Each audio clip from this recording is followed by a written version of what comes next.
바리케이트를 쳐야 합니다. 언론 양심의 역사를 이어갈 언론의 바리케이트를 칠 때다. YTN 해직 기자 노정면의 뉴스바.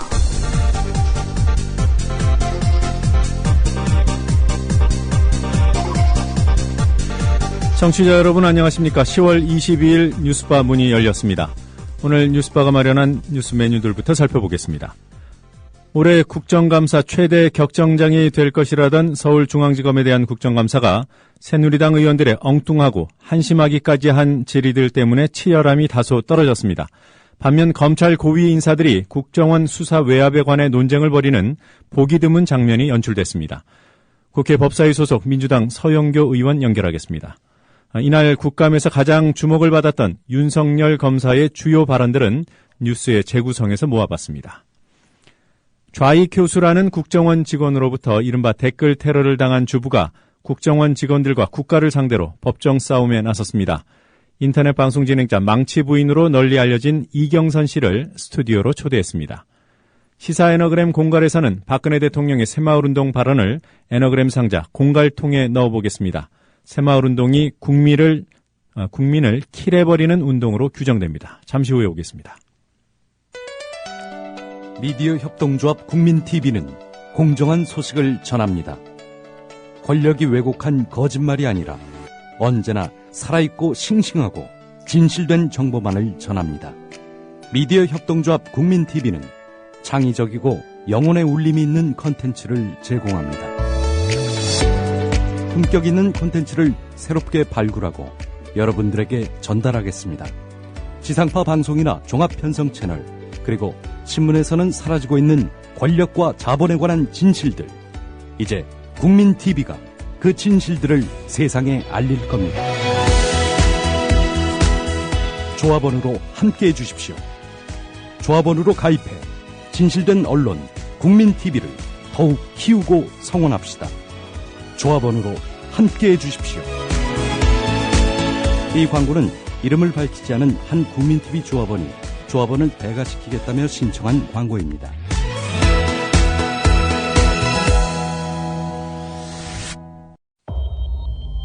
부모라면 자녀가 싫어해도 꼭 해야 할 것이 있습니다.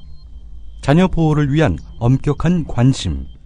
그 관심은 자녀를 아는 것에서 시작됩니다. 자녀가 학교 폭력이나 왕따를 당하는지, 고민이 뭔지, 어디에 있는지, 뭘 보고 노는지 부모님께서는 지금 다 알고 계십니까? 여기 부모님께 다 알려주는 자녀 보호 어플 스마트 보디가드가 있습니다. 스마트 보디가드가 자녀의 학교 폭력 징후, 심각한 고민, 실시간 위치, 유해 콘텐츠를 24시간 감지하여 부모님께 다 알려드립니다. 부모라면 부모님께 다 알려주는 자녀 보호 어플 스마트 보디가드 하세요. 구글 스토어에서 스마트 보디가드를 검색하세요.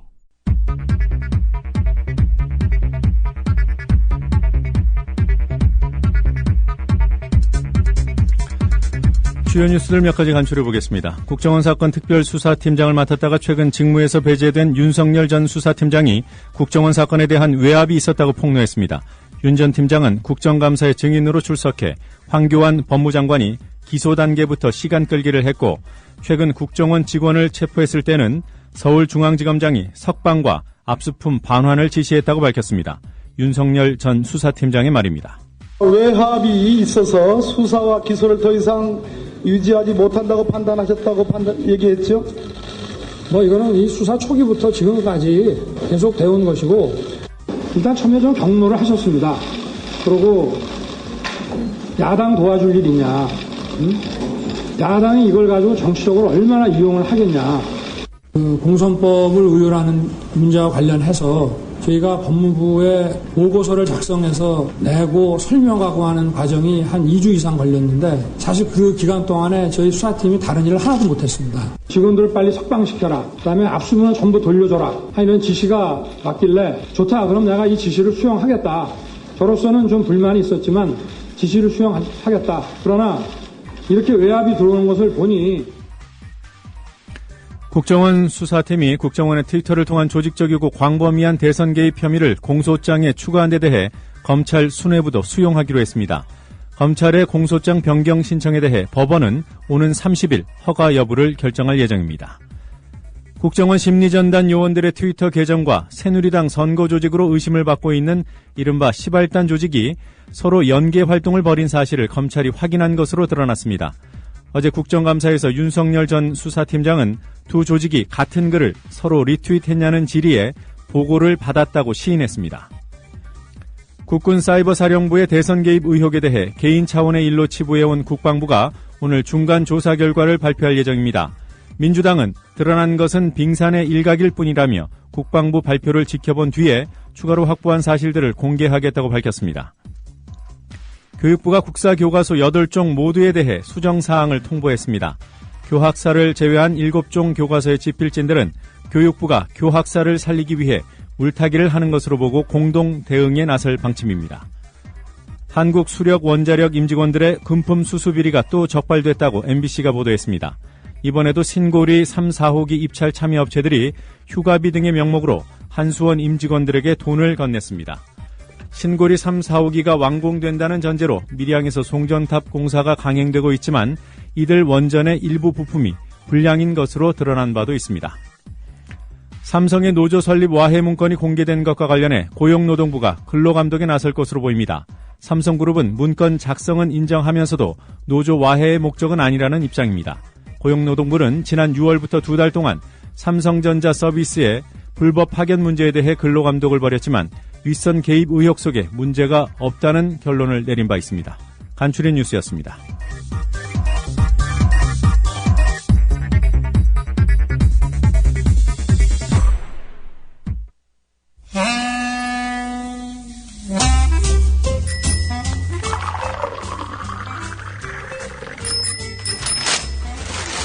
아침 신문 귀로 읽으세요.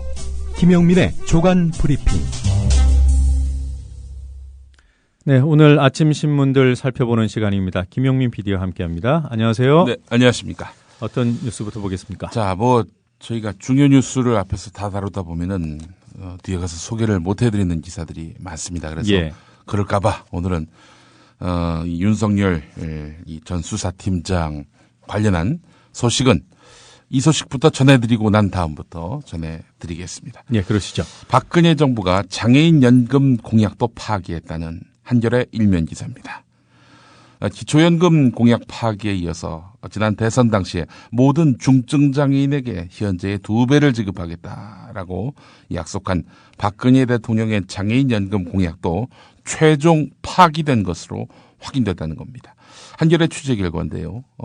보건복지부가 지난달 입법 예고했던 장애인 연금법 개정안을 보면은 장애인 연금을 소득 하위 70%에게만 주겠다고 못 받고 있습니다. 이것만 보더라도 공약은 이미 파기된 것이다 할 수 있겠습니다. 이에 대해서 민주당 김용익 의원은 장애인은 더부살이 인생이 아니다. 공약대로 모든 중증장애인으로 대상자를 늘려야 한다 이렇게 주장을 했는데요. 복지부 관계자는 현재로서는 개선할 계획이 없으며 개선할 사항이 오더라도 기초연금과 연동해서 바꿔가야 할 것으로 한다 이렇게 말을 했습니다. 개선 사항이라면 공약 이행이죠. 지금의 정책에서 개선을 해야 사실은 박근혜 정부의 공약이 완수되는 셈이 되는데 개선할 계획이 없다 이렇게 밝히고 있으니 앞으로도 모든 중증장애인에게 현재 2배 되는 장애인 연금을 지급하겠다는 약속은 앞으로도 지켜지지 않을 것으로 보입니다. 공약은 이로써 파기됐습니다. 네. 윤석열 전 수사팀장의 어제 폭탄 발언들, 이로 인한 파장들 지금부터 집중적으로 살펴보도록 하겠습니다. 경향신문 1면부터 보겠습니다. 자, 윤석열 전 수사팀장, 이분이 지금 여주지청장 아닙니까? 예.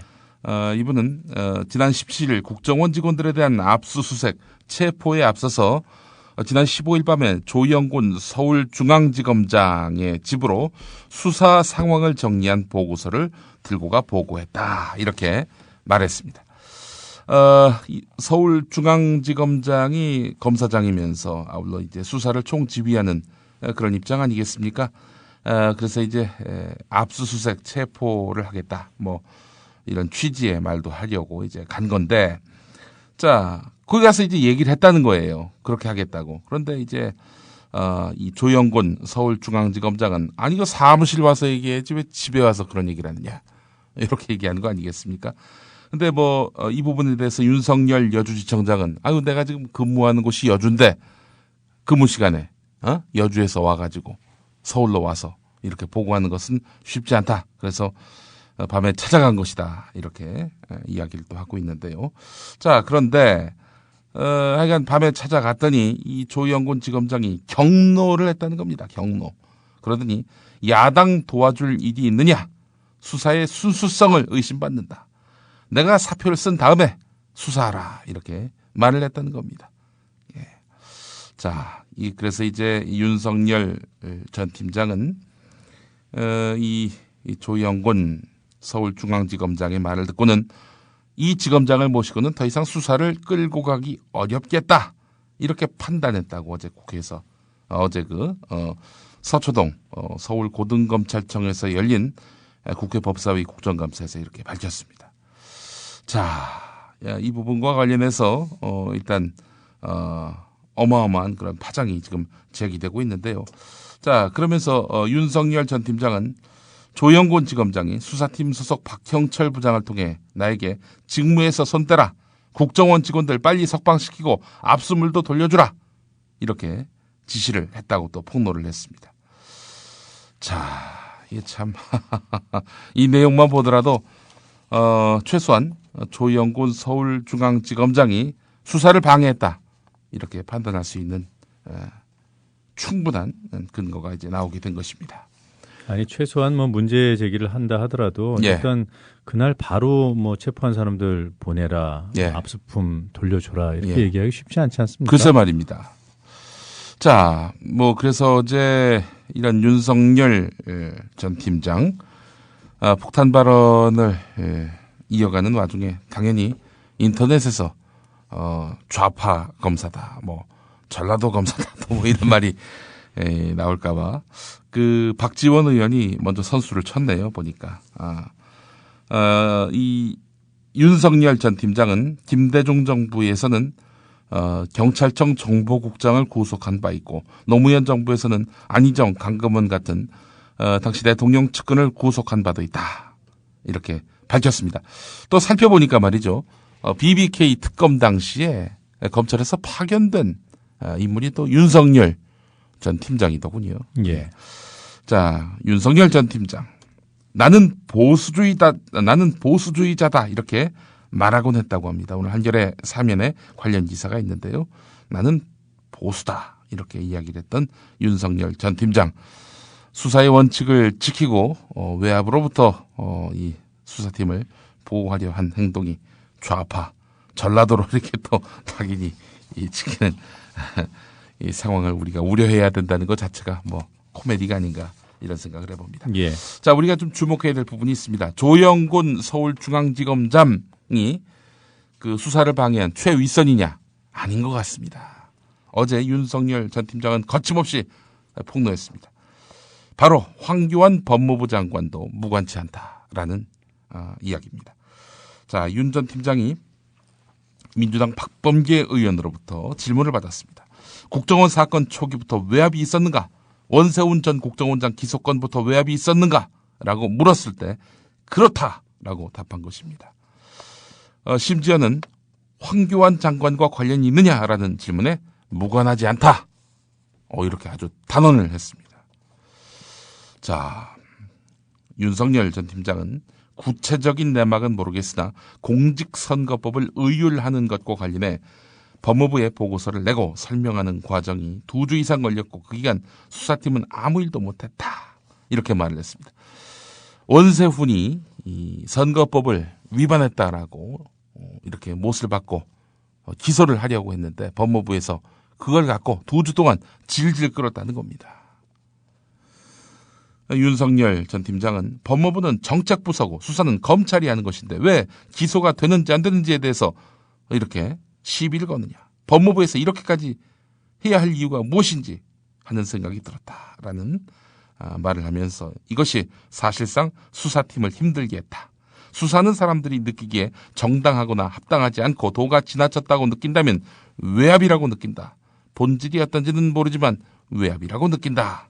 이렇게 말을 했습니다. 이거 황교안 장관 한 방 먹었습니다. 예. 자, 오늘 경향신문 이면을 또 보면은 법무부의 외압이라는 기사 밑에 국정원의 외압이라는 그런 또 다른 기사가 있습니다. 역시 윤석열 전 팀장의 발언에서 기초한 그런 기사입니다. 윤석열 전 팀장은 국정감사에서 내가 수사검사로부터 보고받기로는 입회한 변호사들이, 그러니까 국정원 직원들이 되겠죠.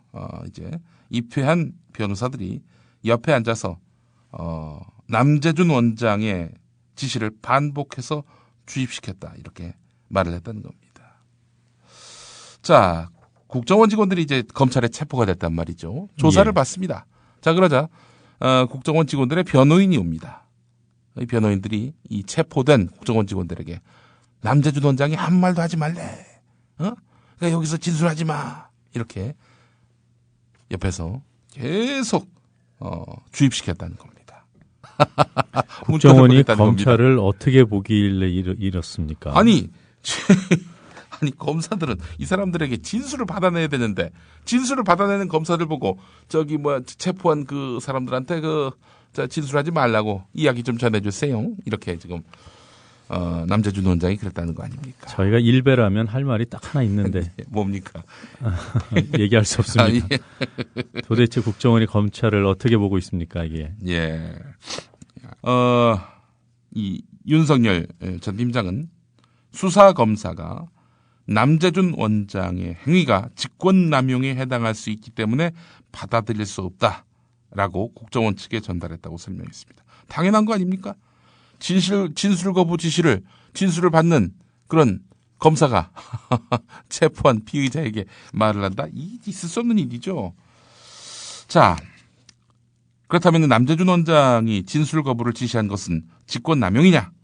이렇게 의원이 물어보니까 윤석열 팀장 가능성이 있다 이렇게 말을 했다고 합니다. 그럼 검찰이 이 부분을 수사해야겠군요. 수사를 해야죠. 예. 자, 황교안, 남재준 이렇게 해서 윤석열 전 팀장에게 또 한 방을 먹었습니다. 시발단이라는 말이 있습니다. 십자군 알바단. 이 말을 누가 만들었는지 아십니까? 제 가장 가까운 곳에 앉아 계신 분 아닌가요? 바로 제가 만들었습니다. 제가 만든 말이 말이죠. 이게 참 신문지상에 또 방송에 이렇게 서슴없이 나오는 걸 보면서 굉장히 좀 상당한 좀 특별한 감회가 있습니다. 시발단 글이 올라왔지요. 윤정훈 목사가 새누리당 중앙선거대책위원회 산하의 사회관계망 서비스 단장이란 직함을 가지고 불법적인 그런 트위터, SNS 활동을 했습니다. 예. 이게 따로 팀 이름이 없습니다. 워낙 불법적인 그런 조직이기 때문에 그래서 마땅한 조어가 없어서 제가 시발단이라는 이름을 갖다 붙였는데, 자, 이 시발단이 쓴 글에 대해서 이 국정원 심리전단 직원들이 계속 리트윗을 했다는 겁니다. 재전송했다는 겁니다. 자, 윤석열 전 팀장은 어제 국정감사에서 윤정훈 목사의 시발단 계정과 국정원 연관 10개 계정을 구글링한 결과 같은 글을 놓고 리트윗한 정황이 발견됐다라고 이렇게 밝혔습니다. 자, 국정원 직원과 시발단이 같은 글을 서로 리트윗한 정황이 드러나면서 결국 새누리당 조직 아래에서 불법적인 활동을 했던 거 아닙니까? 윤정훈 씨가. 그렇다면은 국정원과 새누리당이 조직적으로 대선에서 합동 불법 선거운동을 한 것이 아니냐, 이런 의혹을 가질 만합니다.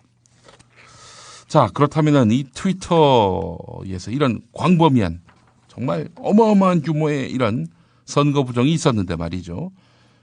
이거 국제공조가 필요한 거 아닙니까? 트위터가 미국 회사니까요. 네. 트위터 서버가 있는 미국을 상대로 해서 사법공조를 요청해야 될 몫입니다. 이런 거 하라고 법무부가 있습니다. 근데 법무부는 적극적인 대응을 안 했다는 겁니다. 자, 이 하라는 사법공조는 안 하고 하지 말라는 수사 개입, 그것도 수사 방해나 하고 말이죠. 최동욱 전 검찰총장 혼외자식 이 진상조사에 상당한 시간을 투여했기 때문에 예. 이해하셔야 됩니다. 이 법무부가 뭐 이런 중요한 일은 안 하는군요. 예. 알겠습니다. 자, 미국 트위터 서버에서 특정 트위터 계정 때 사용한 이메일을 확인하면은 계정 개설자가 누군지 파악할 수 있습니다. 그래서 검찰은 그동안 미국에서 자료를 얻지 못해가지고 광범위한 우회 추적을 통해서 계정 사용자를 특정했는데요. 예. 법무부가 별 도움을 주지 않았다는 내용이 한겨레 3면에 실려 있습니다. 자, 지금 이렇게 순위가 높지 않은 접속자 수가 많지 않은 중소 사이트에도 뭐 집중적으로 댓글을 달았고 또 이렇게 SNS에다가 어마어마한 그런 선거 관련한 그런 개입을 한 것이 바로 드러났지 않았습니까? 국정원 직원들에 의해서 말이죠. 예. 자, 그런데 이 조선일보 그 일면 기사를 한번 보겠습니다. 이 제목만 보면 이렇습니다. 윤석열 포털에도 국정원 대선 개입 의혹 댓글 많지는 않아. 이게 본질이 굉장히 많이 다른 제목입니다. 네, 희석이 된 예. 제목이군요. 이 포털은 아시겠습니다만 네이버나 다음이나 뭔 댓글 작업, 뭐 무슨 글을 썼단 말이죠. 근데 탈퇴하면요, 그 글도 다 지워집니다. 확인을 할 수가 없어요. 네이버나 다음 이 서버를 압수수색해야 찾아낼지 말지 알 수 있는데 압수수색한 적도 없었던 것 같고요. 자, 그렇다면은 그 사이에 광범위하게 삭제했다는 그런 정황들이 있지 않습니까? 그런데 그 삭제되면은 뭐 원래 썼던 글들까지 다 지워지니 이거 대선 개입 의혹과 관련해서는 뭐 상당히 광범위했을 것이다라는 추정만 할 수 있을 뿐이지 실제로 그런 그 대선 개입 의혹 댓글이 있었다라는 것들을 확인할 길이 없는 겁니다. 자, 윤석열 전 팀장 얘기는 삭제가 많이 돼서 찾을 수 없었다 이런 얘기인데. 네, 방점은 삭제 많이 됐다는 부분인데 조선일보 기사 제목에 많지는 않다 이 부분이 강조돼 있어서 예. 축소 보도의 느낌이 나는 건 사실이고요. 예, 그렇습니다. 제가 볼 때 조선일보가 그래도 예. 한 발 앞서가는 보도를 한 것은 인정해야 된다고 봅니다. 그러니까 지금 초기에 얘기가 됐던 것들이 예. 이제 중소 커뮤니티 사이트, 오늘의 유머 같은 사이트의 예. 그 댓글 활동이었단 말이에요. 예. 추천 반대. 네. 그리고 이번에 물론 이제 뉴스타파가 4월부터 취재해서 네. 단독 보도했던 내용입니다만 네. 트위터에서도 광범위하게 일이 이루어졌고 그것이 주력이다. 이 부분이 이제 드러나고 있는 거 아니겠습니까? 예. 여기 한 발 더 나가서 포털도 이런 문제가 있다라는 것을 조선일보가 별도로 기사화했다는 점은 뉴스 보도나 편집 기법상 네. 다른 보도보다는 한 발 앞서 나가 있다는 점을 저는 말씀드리고 싶어요. 그런데 그 뉴스타파가 보도했던 4월에 조선일보가 어떤 칼럼을 일면에 갖다 실었는지 우리가 다시 한번 또 짚지 않을 수가 없습니다. 네. 전에도 한 서너 번 이 칼럼을 계속 인용을 했는데요. 김창균 칼럼. 아, 이분이군요. 예. 네. 조선일보 4월 24일자. 통상 칼럼은 이제 오피니언란에 실리지 않습니까? 예. 맨 끝에서 두 번째, 세 번째 페이지쯤 실리는데 조선일보는 이날 김창균 칼럼을 일면에 갖다 실었습니다. 대선 여론조작 목적이었으면 332사이트를 골랐겠는가. 332사이트는 바로 오늘의 유머를 말하는 겁니다. 예. 국정원 여직원 김하영 씨가 넉 달간 댓글 120개만 달았을 뿐이다. 1,500만이 방문하는 네이버를 놔두고 이런 중소 커뮤니티 사이트 가가지고 글을 남기는데 이게 대선 개입? 댓글 120개로 대선 결과가 바뀌었다? 야당은 국민을 얼라 취급하는 셈이다. 이렇게 김창균 부국장은 아주 자신 있게 일면과 이면에서 이런 주장을 펼쳤습니다. 독자를 얼라 취급한 거죠. 독자를 얼라 취급했습니다. 지금 돌이켜보면은 지금 국정원 여직원 혼자 댓글 120개 달고 332사이트에서만 활동했다. 제목만 보면 이렇게 이식이 됩니다. 예. 그러다 과연 그렇냐 이겁니다. 포털에도 글을 남긴 정황이 있다. 윤석열 전 팀장이 어제 밝혔고요. 근데 상당수 삭제가 돼가지고 종적도 알 수가 없어요. 얼마나 대선 개입했는지 지금은 확인도 안 됩니다. 그리고 중소 커뮤니티 사이트뿐만 아니라 트위터 같은 SNS에서도 수만 건에 이르는 선거 개입을 했다. 이런 점을 감안해 본다면 이 김창균 칼럼은 정말 사과의 글이라도 올려야 될 예. 이런 아주 부끄럽기 짝이 없는 칼럼일 수밖에 없는 겁니다. 우리 청취자분들 오해하실까봐 제가 한 말씀만 더 드리면 예. 오늘자 기사 조금 전에 문제 제기하셨던 네. 많지는 않아 네. 포털에도 많지는 않아 이거 네.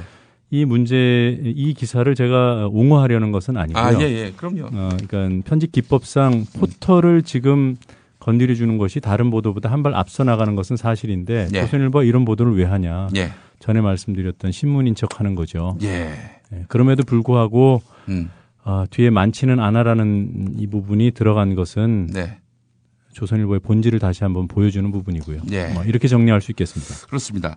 자, 트위터 글이 과연 대선에 영향을 미쳤을까? 오늘 한국일보가 이면에 관련 기사를 실었는데요. 자, 1900여 건, 확인된 것만 1900여 건인 국정원의 인터넷 커뮤니티 댓글보다 15배 이상 되는 양이다 보니 지금 현재 여야 모두 크게 신경 쓰는 부분이기도 합니다. 사실 트위터는 타인에게 보내는 리트윗 기능 등 전파력에 비추어 일반적인 인터넷 달기와는 영향력의 차원이 다르다. 이런 전문가들의 이야기가 있습니다. 이러다 보니까 국정원 SNS팀은 매일 24시간 내내 아침, 새벽, 저녁, 밤 가리지 않고 리트윗을 했는데, 자, 그래서 결국에는 많은 사람들로 하여금 어마어마한 양의 이 트윗이 계속 나오고 또 리트윗되다 보니 이슈가 아닌 것도 이슈처럼 보이게 하는 착시 효과를 불렀다. 이런 평가를 합니다. 그렇기 예. 때문에는 정말 문재인 후보가 하지도 않은 NLL 포기 발언 이런 것들을 엄청난 양의 그런 트윗들이 막 타임라인에 보이니까 그런 말을 했겠구나. 이런 식의 착시 효과를 낼 수 있다는 거죠. 맞습니다. 실제로는 예. 그런 말은 하지 않았고요. 자, 그리고 오늘 국민일보 8면도 주목되는데요. 이 어마어마한 그런 인터넷 SNS 공작을 보게 되면은 그 글 내용들이 저열하기 이를 데 없습니다. 너무나 유치하고 너무나 비겁하기 짝이 없습니다. 지역 감정 조장하고요. 또 야당 후보에 대해서 정말 편하게 모략을 일삼는 그런 내용들인데 이것도 일종의 전략이라는 겁니다. 이 대구 가톨릭대 정치외교학과 장우영 교수가 한 말인데 20에서 30대 젊은 층이 압도적으로 많은 트위터에는 진보 여론이 강하게 형성돼 있다. 국정원 입장에서는 이런 여론을 뒤집기보다는 루머나 찌라시성 정보를 유포해서 트위터 여론의 이미지를 오염시키는 게 더 효과적이었을 것이다라고 말했다는 겁니다. 그러니까 이제 SNS는 저질이다. 이런 식으로 각인시키기 위해서 비방과 욕설로 도배했다는 겁니다. 이로써 사람들로 하여금 트위터에는 가지 않게끔 하려는 것이죠. 저도 작년에 총선 과정을 겪으면서 어마어마한 비방성 트윗들을 보게 됐는데 이게 도대체 한두 사람이 만든 것 같지 않다. 뭔가 조직적인 움직임이 있다라고 판단을 했는데요. 저 좀 한번 상세히 살펴서 이 국정원이 개입됐는지 저도 한번 따져볼까 합니다.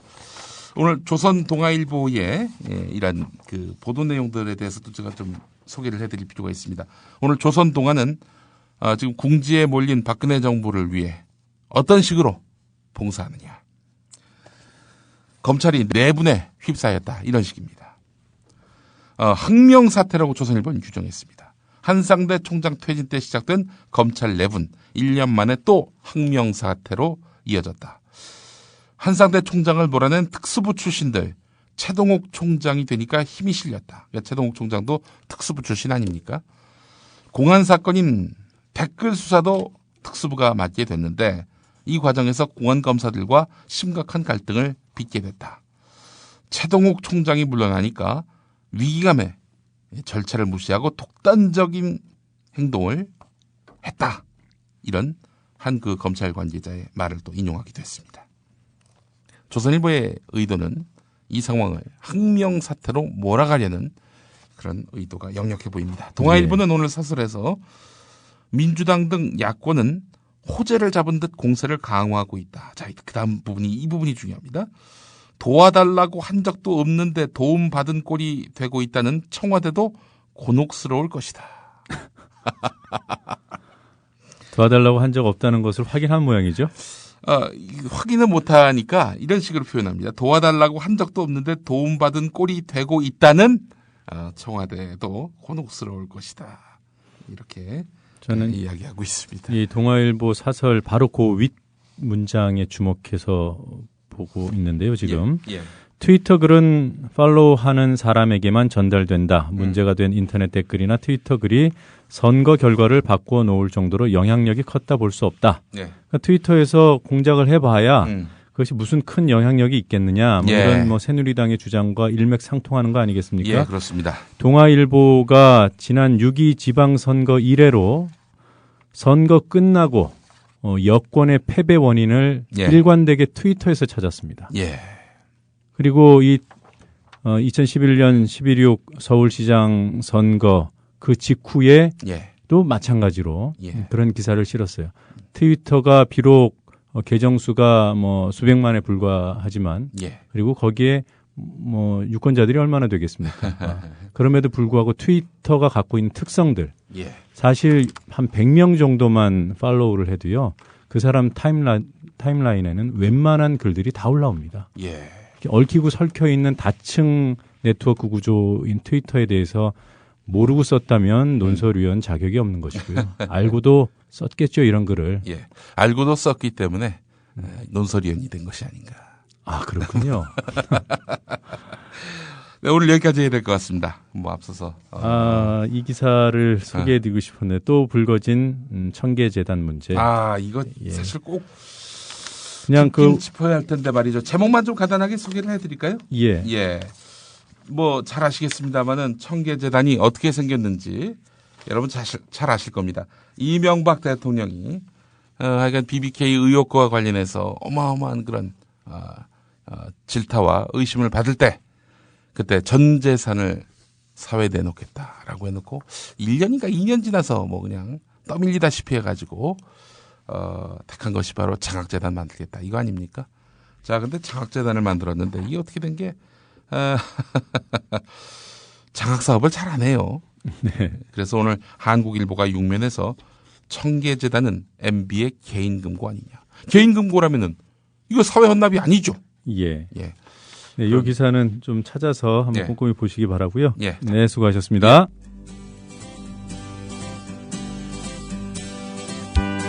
막간 퀴즈입니다. 4대 사회학 근절에 더욱 노력해 주시고 치안 안전망을 보다 강화해서 사회적 약자들의 든든한 울타리가 되어주시기 바랍니다. 68주년 경찰의 날을 맞아 박근혜 대통령이 한 말입니다. 문제 드립니다. 박 대통령이 말한 4대약 중 아닌 것은 무엇일까요? 1번 성폭력, 2번 가정폭력, 3번 불량식품, 4번 부정선거. 정답을 아는 분은 지금 팟빵 게시판에 글을 올려주세요. 정답자 가운데 3분에게 기념 음반을 보내드립니다.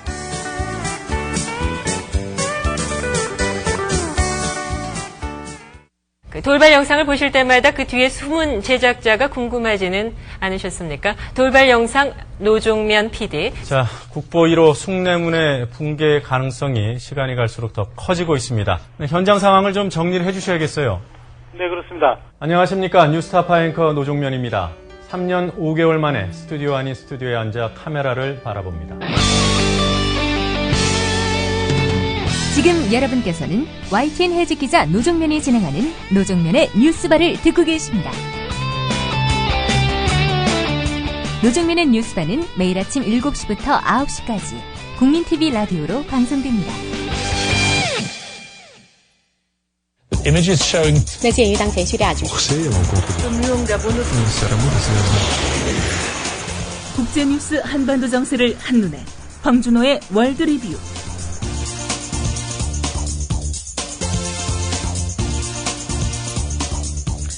네, 지구촌과 한반도 정세 알아보는 기사들 확인해 보겠습니다. 국제뉴스 전문 캐스터 황준호 기자 연결돼 있습니다. 황준호 기자님 안녕하세요. 예, 안녕하십니까. 네, 미국 정보기관이 손에 어디까지 뻗쳐 있는지 참 궁금합니다. 프랑스와 멕시코에서도 무차별적인 감시를 했다는 사실이 보도됐어요. 미국 CIA의 전직 요원이었던 에드워드 스노든이 미국 국가안보국의 전 세계적인 정보 수집 실태를 폭로했던 게 지난 6월 초였는데요. 이게 문서가 워낙 방대해서 세계의 많은 언론들이 아직도 문서를 파고 있고 이번에는 프랑스와 멕시코 관련 내용이 나왔습니다. 프랑스에서는 정계와 재계 인사들의 전화가 도청됐다는 사실이 어제 르몽드 보도로 나왔는데요. 프랑스 외무장관이 파리 주재 미국 대사를 불러서 항의했습니다. 그렇지만 미국은 전에도 그랬던 것처럼 다른 나라들도 다 하는 첩보 활동을 미국도 했을 뿐이다. 이런 해명을 했다고 합니다. 자, 멕시코에서는 대통령의 이메일까지 훔쳐봤어요? 예, 멕시코에서는 미국 국가안보국이 필리페 칼데론 전 대통령이 재임하던 때 대통령의 이메일을 엿보면서 멕시코의 마약 거래 정보라든지 또 군사력, 인권 정보 이런 것들을 봤다고 독일 시사주간지 슈피겔이 보도했습니다. 또 엔리케 페냐 리에토 현 대통령이 발송한 문자 메시지 8만 5천 건도 엿봤습니다. 멕시코 외무부도 미국 정부의 공식 해명을 요구했는데요. 앞으로 이런 갈등이 여러 나라에서 줄줄이 나올 것으로 보입니다. 스노든은 현재 러시아로부터 1년간 임시망명을 허가받아서 모스크바 인근에서 은신 생활을 하고 있는 것으로 알려지고 있습니다. 네. 자, 미국에서 티파티 계열의 의원들이 몰리는 분위기라고요? 예. 공화당의 전통적 지지 기반이자 자금줄이었던 미국의 경제계가 연방정부의 셧다운, 부분 업무 중단 사태 후에 티파티 성향의 보수 강경파에 대한 반감을 노골적으로 드러내고 있다고 파이낸셜 타임스가 보도했습니다. 티파티의 비타협적인 태도가 셧다운 사태를 낳아서 미국 경제가 타격을 입었고 또 연방정부가 부도 위기까지 몰리는 상황 이런 것들을 보고 그동안 쌓였던 불만이 폭발한 겁니다. 전미 유통연맹이라든지 또 전미 도매협회 같은 공화당의 돈줄이 나섰는데요. 우리를 태워버릴 수도 있는 불, 티파티한테 기름, 정치자금을 쏟아부을 이유가 없다라고 말하고 있습니다. 내년 중간선거를 앞두고 진행될 공화당의 후보 경선에서 재계가 티파티 계열의 의원들을 떨어뜨리려고 온건파 후보를 지원할 거라는 전망도 나오고 있습니다. 네. 이 공화당 내부적으로도 분란이 생기겠군요. 친기업 쪽이고 중도 우파 성향이었던 공화당 주류파 그리고 또 반면에 극우 세력인 티파티 이 두 양자 사이의 파벌 싸움이 이미 시작이 됐습니다. 내년 중간선거 때까지 이게 계속될 것 같고요. 특히 2016년 공화당 대선 후보 지명전이 가장 중요한 분기점이 될 걸로 보입니다. 공화당이 이런 모습을 보이면서 공화당 전체에 대한 부정적인 정서도 지금 확산되고 있는데요. CNN이 발표한 최근 여론조사를 보니까 공화당이 하원의 다수당이라는 점에 대해서 54%가 그거는 나쁜 일이다라고 답했는데 작년 12월에 43%였던 걸로 보면 나쁜 일이라는 의견이 11%포인트 이상 늘었습니다. 또 공화당이 하원을 장악한 2010년 중간선거 이후에 처음으로 50%를 넘었습니다. 반면에 오바마 대통령의 국정 지지도는 44%로 셧다운 이전하고 이후가 차이가 없었습니다. 네.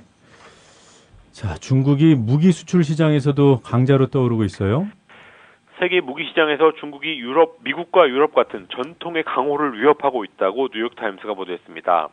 중국의 군수업체들이 과거에는 소형 화기를 주로 팔았었는데 최근에는 미사일, 전투기, 호위함 이런 대형 무기 쪽으로 주력 수출품이 빠르게 바뀌고 있습니다. 가격이 싸고 또 품질도 나쁘지 않다는 점이 중국 무기의 강점입니다. 그리고 중국은 무기를 사가는 나라들과의 외교적인 관계 이런 것들을 따지지 않아서 남미나 아프리카 같은 신흥시장에서 특히 인기가 높습니다. 지난달에 북대서양조약기구 나토의 회원국인 터키가 미국의 패트리어트 미사일이 아니라 중국의 방공 미사일을 최종 계약을 결정해서 서방을 놀라게 했었는데요. 중국 군수산업이 이렇게 성장하면서 미국이나 일본한테 큰 걱정거리가 되고 있다고 뉴욕타임스가 전하고 있습니다.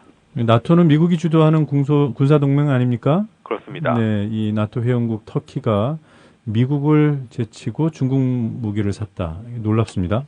예, 이 터키가 산 방공 미사일은 미사일 방어 MD 체제를 만드는 데 필요한 것들인데요. 나토의 다른 회원국들은 주로 대부분이 거의가 다 미국 로키드 마틴의 패트리엇 미사일을 사는데 네. 터키가 중국산을 사면서 파문을 크게 일으켰습니다. 우리가 흔히 무기의 상호 운용성이라는 것을 얘기하면서 미국 무기를 계속 사야지만이 다른 무기 시스템하고 연동이 가능하다 이런 말을 많이 하는데 터키의 사례를 보면 그 말도 과장된 측면이 있어 보입니다. 또 알제리아하고 태국 같은 경우는 중국산 호위함을 산 뒤에 통신과 레이더 장치 이런 것들은 네덜란드나 스웨덴산으로 좀 좋은 걸로 바꾼 사례가 있는데요. 그런 식으로 중국산 무기의 약점을 보완하면서 상호 운용성이라는 게 신화에 불과하다는 것을 보여줬습니다. 네. 자, 이렇게 자국의 무기를 외국에 팔 수 있는 중국의 힘도 사실 좀 부러운 면이 있고요. 예. 그리고 미국 무기가 아닌 다른 무기를 살 수 있는 터키도 부럽습니다. 그렇습니다. 예. 그게 별 문제가 아니라는 걸 보여줬습니다. 예. 자, 중국이 한국모함 킬러라고 불리는 이 무슨 미사일이에요? 이거 창젠 미사일이요? 이걸 발사했군요. 예. 중국은 미국의 항공모함이 주변 해역, 특히 서해로 들어오는 것에 대해서 굉장히 그동안 민감하게 반응해왔고 또 거기에 대비해서 자기네 항공모함을 자체적으로 만들고 또 다른 나라의 항공모함을 공격하는 미사일도 개발해왔는데요. 항모 킬러로 알려진 장거리 순항 미사일 창젠 10호의 발사 장면을 지난 토요일에 CCTV 채널을 통해서 내보냈습니다. 그동안은 홍콩의 민간 언론 같은 데에다가 슬쩍 흘리는 방식으로 보여줬었는데 관변 채널을 통해서 영상을 보여준 것은 이번이 처음입니다. 미국이나 일본을 겨냥한 메시지라는 것은 뭐 쉽게 알 수 있는 것 같습니다. 네, 이 창젠이 한자로 장검, 긴 칼이라는 뜻이군요. 그렇습니다. 예. 네, 미국과 일본을 향해 칼을 겨눈 형국입니다.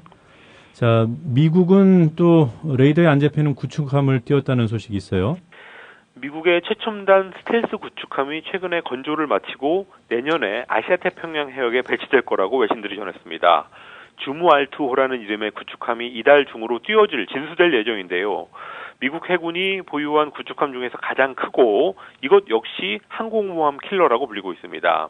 군사 전문가들은 최근에 본격적으로 해군력을 키우고 있는 중국을 견제하는 동시에 북한을 감시하고 압박하기 위한 의도라고 분석했는데요. 중국 최초의 항공모함 랴오닝함을 겨냥한 배치로 해석되고 있습니다. 네. 자, 뭐 어찌됐든 미국과 중국의 경쟁이 뜨겁습니다. 예, 오늘 중국에서 있을 정상 외교만 봐도 그렇습니다. 인도하고 러시아의 총리가 오늘 동시에 중국으로 들어가는데요. 미국의 아시아 복귀 정책에 맞서서 중국이 주변 대국과의 경제 교류 이런 것들을 확대하는 시도로 풀이되고 있습니다. 얼마 전에는 중국이 미국의 우방 베트남을 자기네 쪽으로 끌어들이는 움직임도 보였었는데 반면에 미국은 국내적인 정치 싸움에 발목이 잡혀서 힘을 잘 못 쓰고 있는 그런 시정입니다. 자, 카리브해 얘기를 오랜만에 해보도록 하겠습니다. 카리브해 국가들이 그 노예 무역에 대한 사과 배상을 추진한다는데 과거 제국주의 열강들을 향해서 하는 거죠? 그렇습니다. 이 쿠바 주변의 바다 카리브해에 있는 14개 나라들이 영국, 프랑스, 네덜란드 같이 17세기부터 19세기까지 제국주의 식민 지배를 했던 국가들한테 금전적인 배상을 해달라고 요구하고 나섰습니다. 과거 아프리카에 살던 선조들이 노예제를 통해서 겪었던 유산이 오늘날 카리브해에 살고 있는 후손들한테도 고통을 주고 있다라는 게 배상을 요구하는 이유입니다. 각국에서 지금 위원회를 설치하고 있고 또 내년에는 국제사법재판소에 제소할 예정인데요.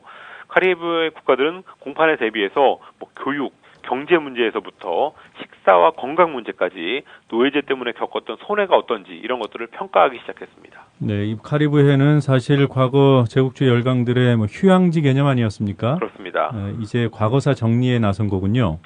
예, 과거의 식민지 국가들이 최근에 제국주의 국가들한테 배상을 요구해서 간철시킨 경우가 종종 있습니다. 예. 지난 6월에 영국 정부가 1950년대 아프리카 케냐의 독립무장단체에 저지른 가혹행위에 대해서 피해자 5,000명한테 약 340억 원을 배상하기로 했었고요.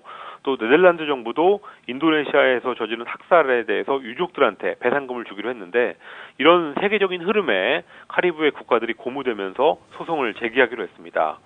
그렇지만 노예무역 같은 경우는 너무 이게 오래된 일이라서 피해자들 중에서 생존한 사람이 없기 때문에 케냐나 인도네시아하고는 다르게 승소가 좀 어려운 게 아니냐라는 전망도 나오고 있습니다. 예, 오늘 여기까지 듣도록 하겠습니다. 오늘도 잘 들었습니다. 고맙습니다. 감사합니다. 윤석열 팀장으로부터 국정원 문제 수사에 대한 또 공소장 변경에 대한 보고 받으셨죠? 진상조사가 진행되면은 거기에 대해서 저도 분명히 말씀을 드릴 겁니다. 됐습니다. 윤석열 팀장 좀 나오세요. 윤석열 팀장은 국정원의 SNS, 트위터 문제를 발견하고 중앙지검장에게 보고하셨죠? 했습니다. 네. 작심한 듯 윤석열 17일 날 국정원 직원들을 체포해서 조사를 하던 중에 직원들을 빨리 돌려보내라는 지시가 계속 내려와서 즉각 신병을 석방하라, 압수물을 돌려줘라 이런 것만 보더라도 이것이 왜 긴급하게 수사를 하지 않으면 안 되는지 6만 개 가까운 이 트윗글에 대해서 수사를 하는데 이거는 신속한 체포 아니면 수사를 할 수가 없습니다. 제가 여주에 있기 때문에 서울에 근무를 하지 않으니까 사무실에서 할 수가 없었기 때문에 밤에 찾아뵌 거고요. 그래서 거기에 대해서 지검장이 뭐라고 답변했나요? 이렇게 된 마당에 사실대로 다 말씀을 드리겠습니다. 일단 처음에 좀 경로를 하셨습니다. 그리고 야당 도와줄 일이냐, 야당이 이걸 가지고 정치적으로 얼마나 이용을 하겠냐, 정하려고 그러면 내가 사표 내면 해라, 이런 말씀을 하시길래 저는 이게 검사장님 모시고 이 사건을 계속 끌고 나가기는 불가능하다는 판단을 했습니다. 윤석열 팀장의 이 말에 민주당 대변인 반응.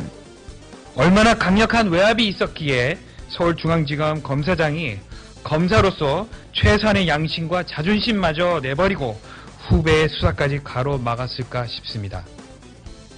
민주당은 서울중앙지검 검사장마저 꼼짝 못하게 할 거악이 배후에 있을 것이라는 것을 확신합니다. 그 거악 세력이야말로 최동호 검찰총장을 찍어내고 국정원 수사를 방해하며 윤석열 특별수사팀장을 수사에서 배제시킨 실체이자 외압의 몽둥임을 확신합니다. 한방 먹은 검사장. 그러니까 조영곤 서울중앙지검장. 정식 보고는 사무실에서 이루어지는 것입니다. 그렇고 그다음에 무슨 경로를 했다고 그러는데 제가 거기서 경로를 할 사람이 아닙니다. 이렇게 이 항명이라는 모습으로 가리라는 상상도 하지를 못했습니다. 국정원 여직원 인권 침해 운운하며 댓글 사건에 물타기하던 새누리당. 윤석열 팀장의 돌직구에 대해 맥 빠진 돌던지기 정도만. 지금 현재 윤석열 지점장 하는 것은 항명이고 하극상입니다. 하극상. 새누리당 너무 그러지 말아요. 윤석열 검사는 한때 당신들 입맛에 맞았던 분 아닙니까? 이명박 당선인과 관련된 각종 의혹을 조사할 BBK 특검팀이 편판식을 갖고 수사에 돌입했습니다. 파견검사 10명은 박정식 인천지검 특수부장과 윤석열 대검 중수부 연구관 등 특수수사 경험이 많은 검사들로 채워졌습니다. BBK 수사 당시 이명박 씨에게 면죄부를 준 특검 수사팀의 일원이었고요. 강금원 씨를 구속한 사람이기도 했는데 윤석열 팀장은 전직 모 대통령에게 심한 표현을 한 적도 있고 김대중 정부에서는 경찰청 정보국장을 구속한 바도 있고 노무현 정부에서는 안희정, 강금원 등 노무현 대통령의 측근을 구속한 바도 있죠. 사실입니다. 네. 그런데 지금 좌파 검사다, 친민주당이다 하는 비판을 받는 것에 대해서 억울하게 생각하죠.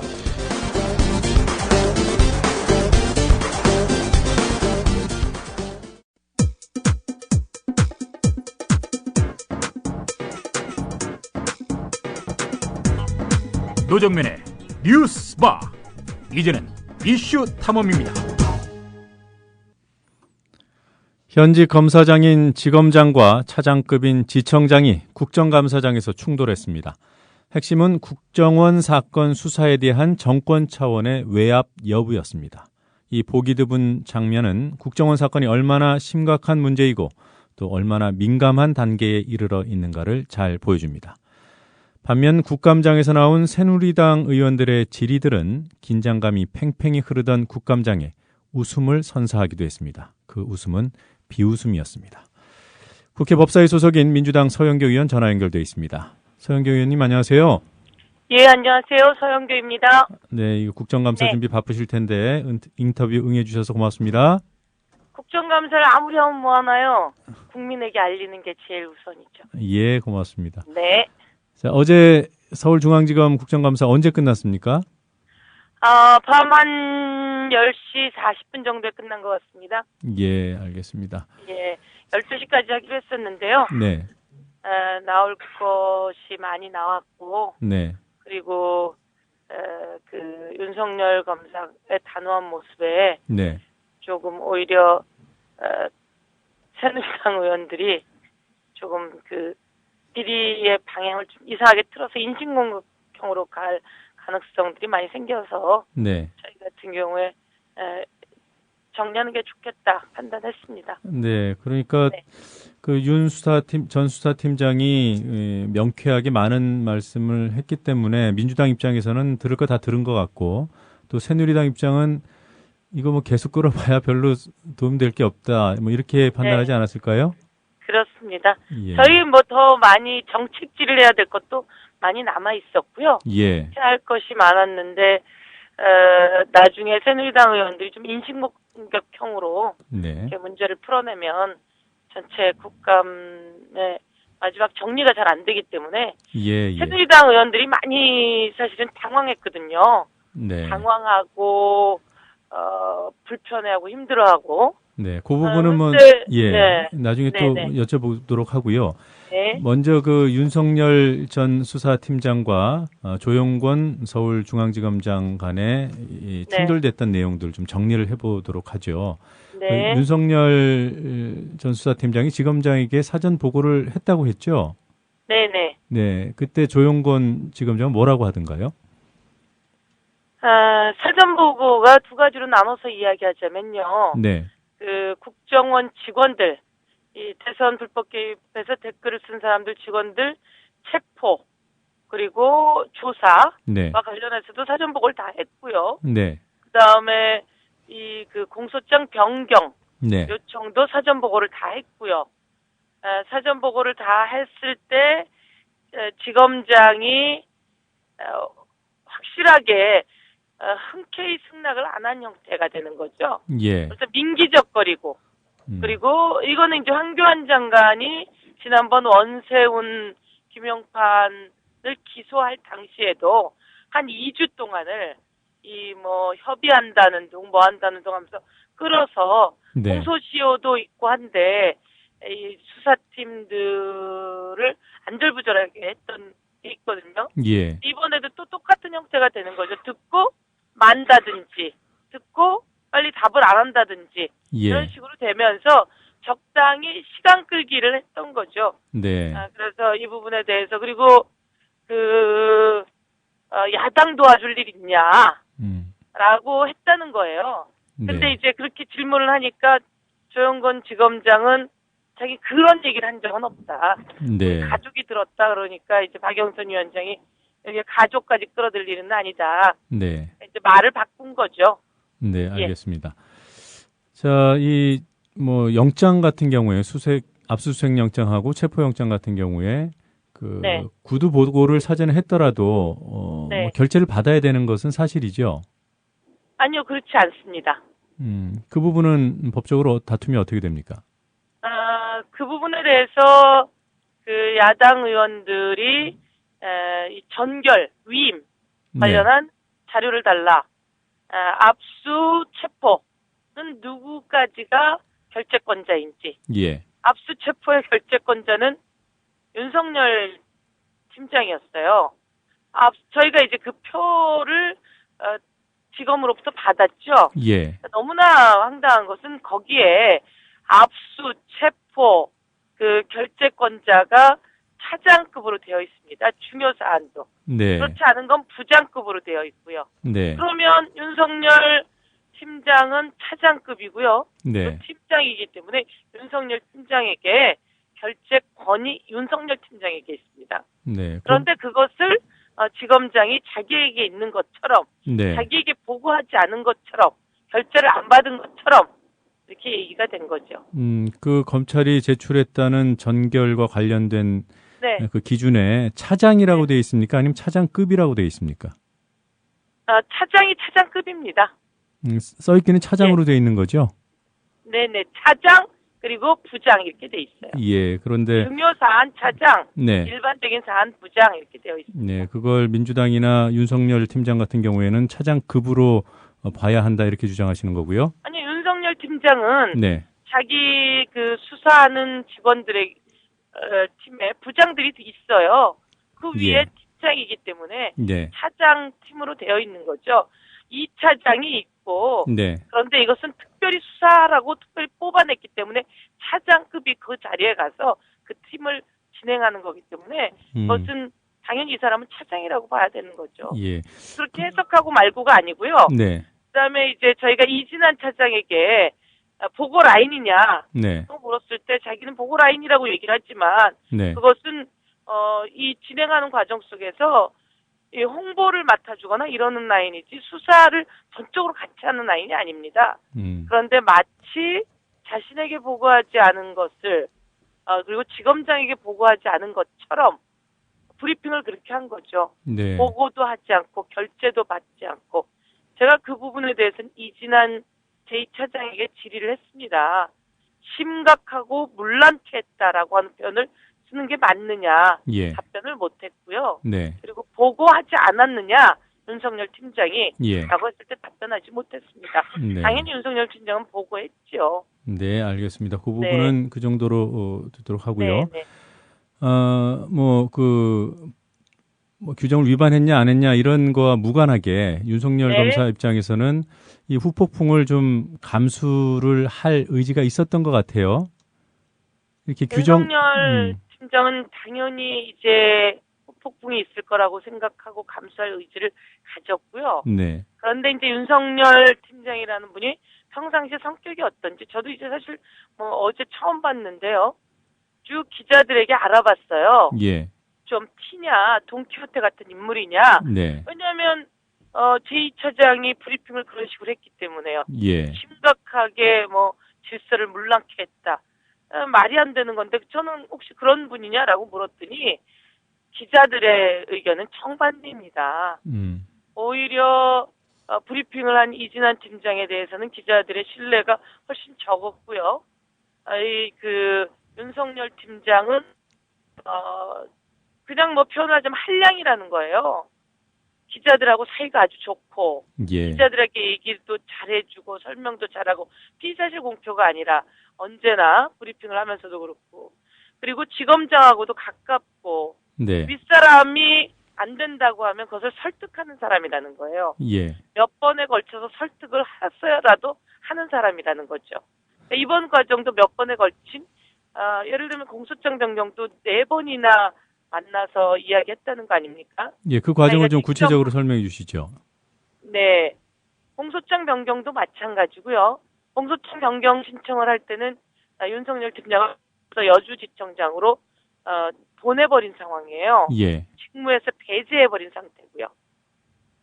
벌써. 네. 근데 이 얘기를 하고 있지 않았던 거죠.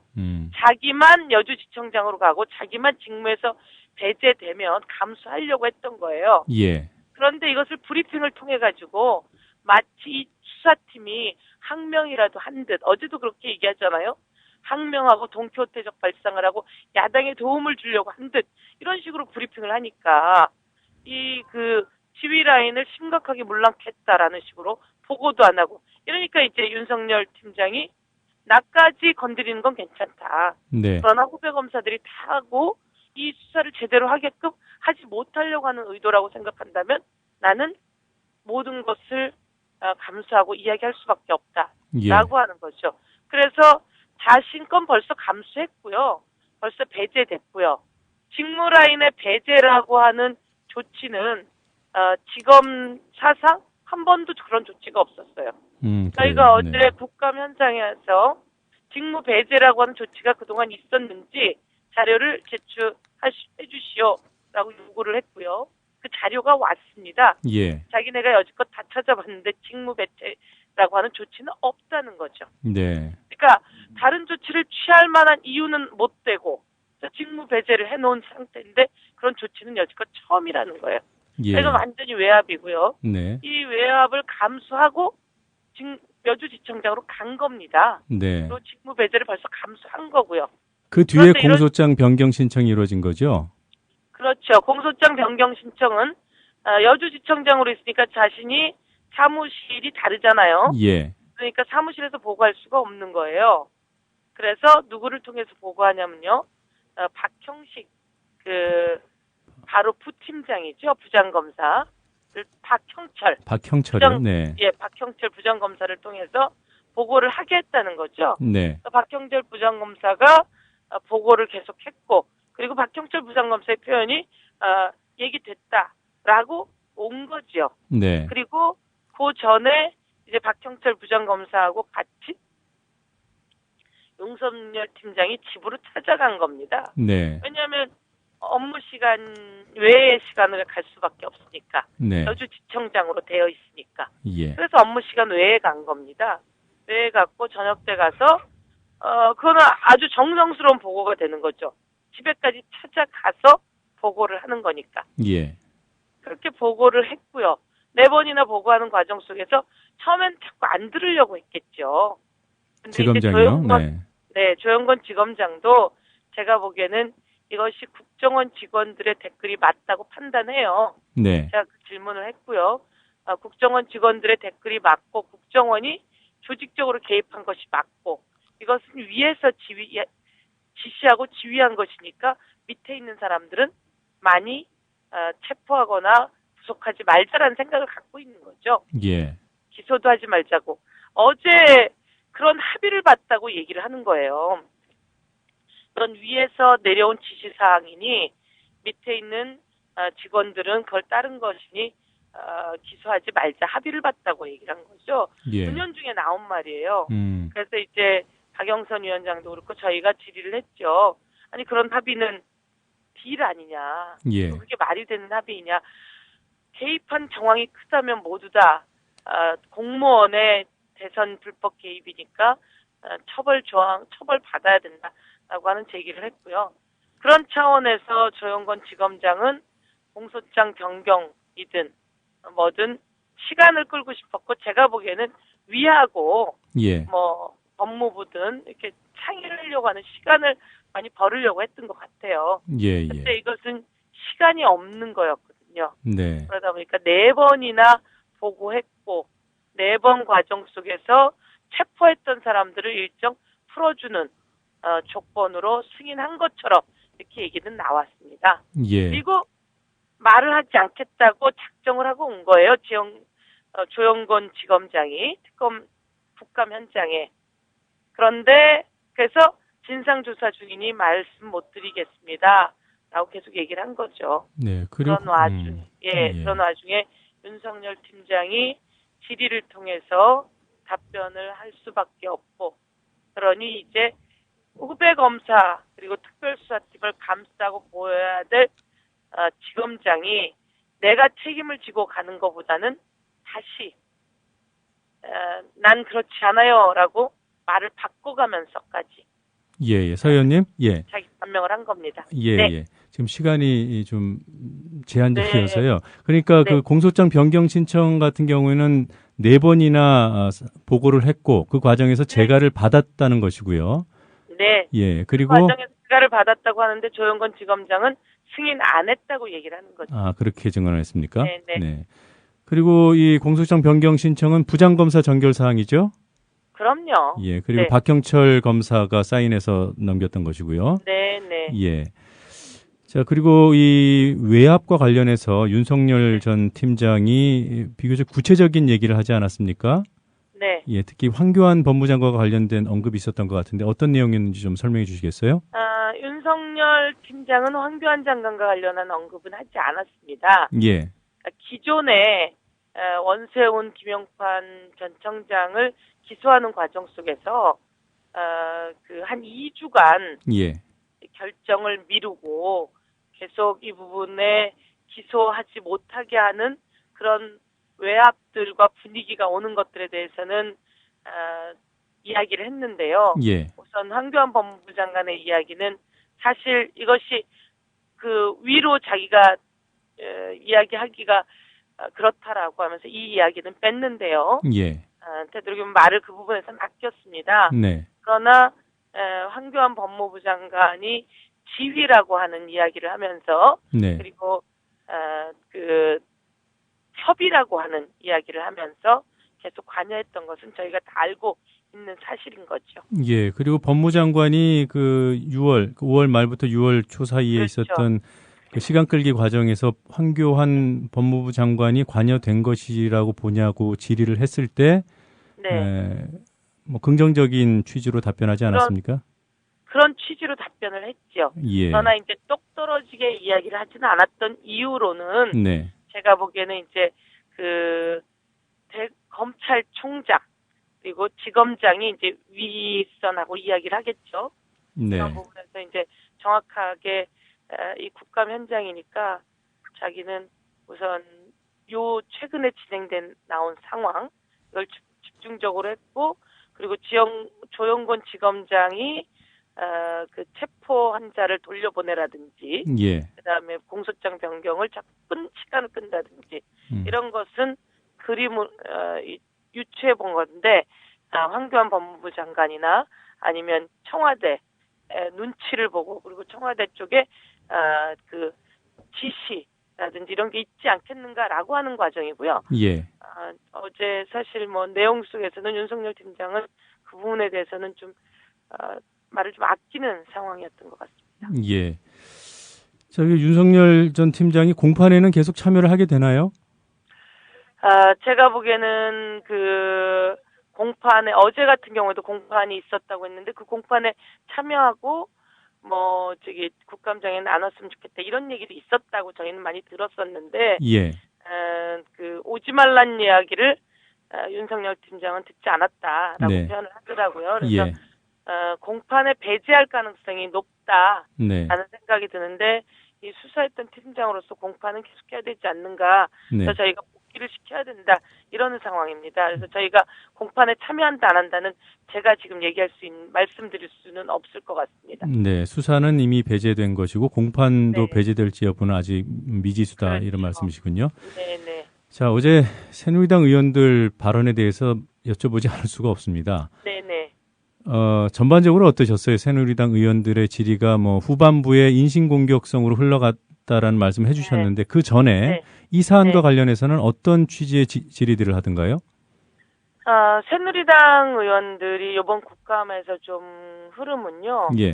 좀 들 보고 온다 이런 느낌이 들었어요. 예. 그러니까 부정하고 싶은 거죠. 받아들이고 싶지 않고. 네. 그러다 보니까 질의 내용이 똑 떨어지지 못하는 것이 있고요. 그리고 그 정가분 의원이나 뭐 김진태 의원이나 그리고 이주영 의원이나 예. 자신들의 입맛에 맞게 뽑아내고 싶은 거예요. 그런데 이게 워낙 증거 자료가 명백하고요. 그다음에 이 수사팀장이었던 분 자체가 뭐 야당 성향이거나 아니면 뭐 누구를 돕거나 이렇지 않거든요. 예. 그리고 오히려 원칙적이고 야당에 오히려 더 그 수사를 철저히 해왔던 사람이기 때문에 예. 뭐 얘기를 못 하는 거죠. 못 하는데 그러다 보니까 이 터질 수밖에 없는 거예요. 욱하고. 예. 그래서 뭐 조폭만도 못 하다느니 뭐 밑에서 이의 제기를 하는 것을 조폭만도 못 하다느니 이렇게 얘기를 하는 거죠. 아니 그러면 조폭 같아야 되느냐는 거예요. 저는. 그리고 조폭보다도 못하다는 얘기는 누가 했습니까? 정가균 의원께서 그런 얘기를 하셨어요. 예. 조폭봐도 못하다라든지 아니면 꼴도 보기 싫다. 나오게 하고 싶지도 않다. 거기 앉아서 답변하세요. 뭐 이런 식이었던 거죠. 그 사람에 대해서 사실은 되게 그 모멸감을 주려고 하는데 그것을 좀 세련되게 나올 수도 있는데 자기가 정리가 되지 않아서 그런 모멸감을 주려고 했는데 오히려 비웃음을 사는 케이스가 됐던 것 같고요. 예. 그러니까 이 그 검찰 법에는 위법하 그러니까 부당한 지시와 감독에 대해 지휘와 감독에 대해서는 이의를 제기하게 되어 있습니다. 네네. 이의를 제기하는 것이 의무이자 권리로 되어 있습니다. 이 이의 제기하고 문제 제기하는 것을 자신들의 대선이 문제가 있다라고 지적하니까 그 자체를 조폭처럼 위아래를 따라라 이런 식의 얘기를 했던 것들에 대해서 사실은 네. 기자들도 그렇고 뭐 주변에 있는 사람들에게 공감을 얻을 수 없는 내용이었고요. 예, 서 의원님. 이제 예. 그 서울지검장에게 조영권 예. 지검장에게 그 서울지검 내부에 김일성 교지를 받은 검사가 없는지 알아보라 이런 발언이 나왔다는 게 사실입니까? 사실입니다. 그건 누가 했습니까?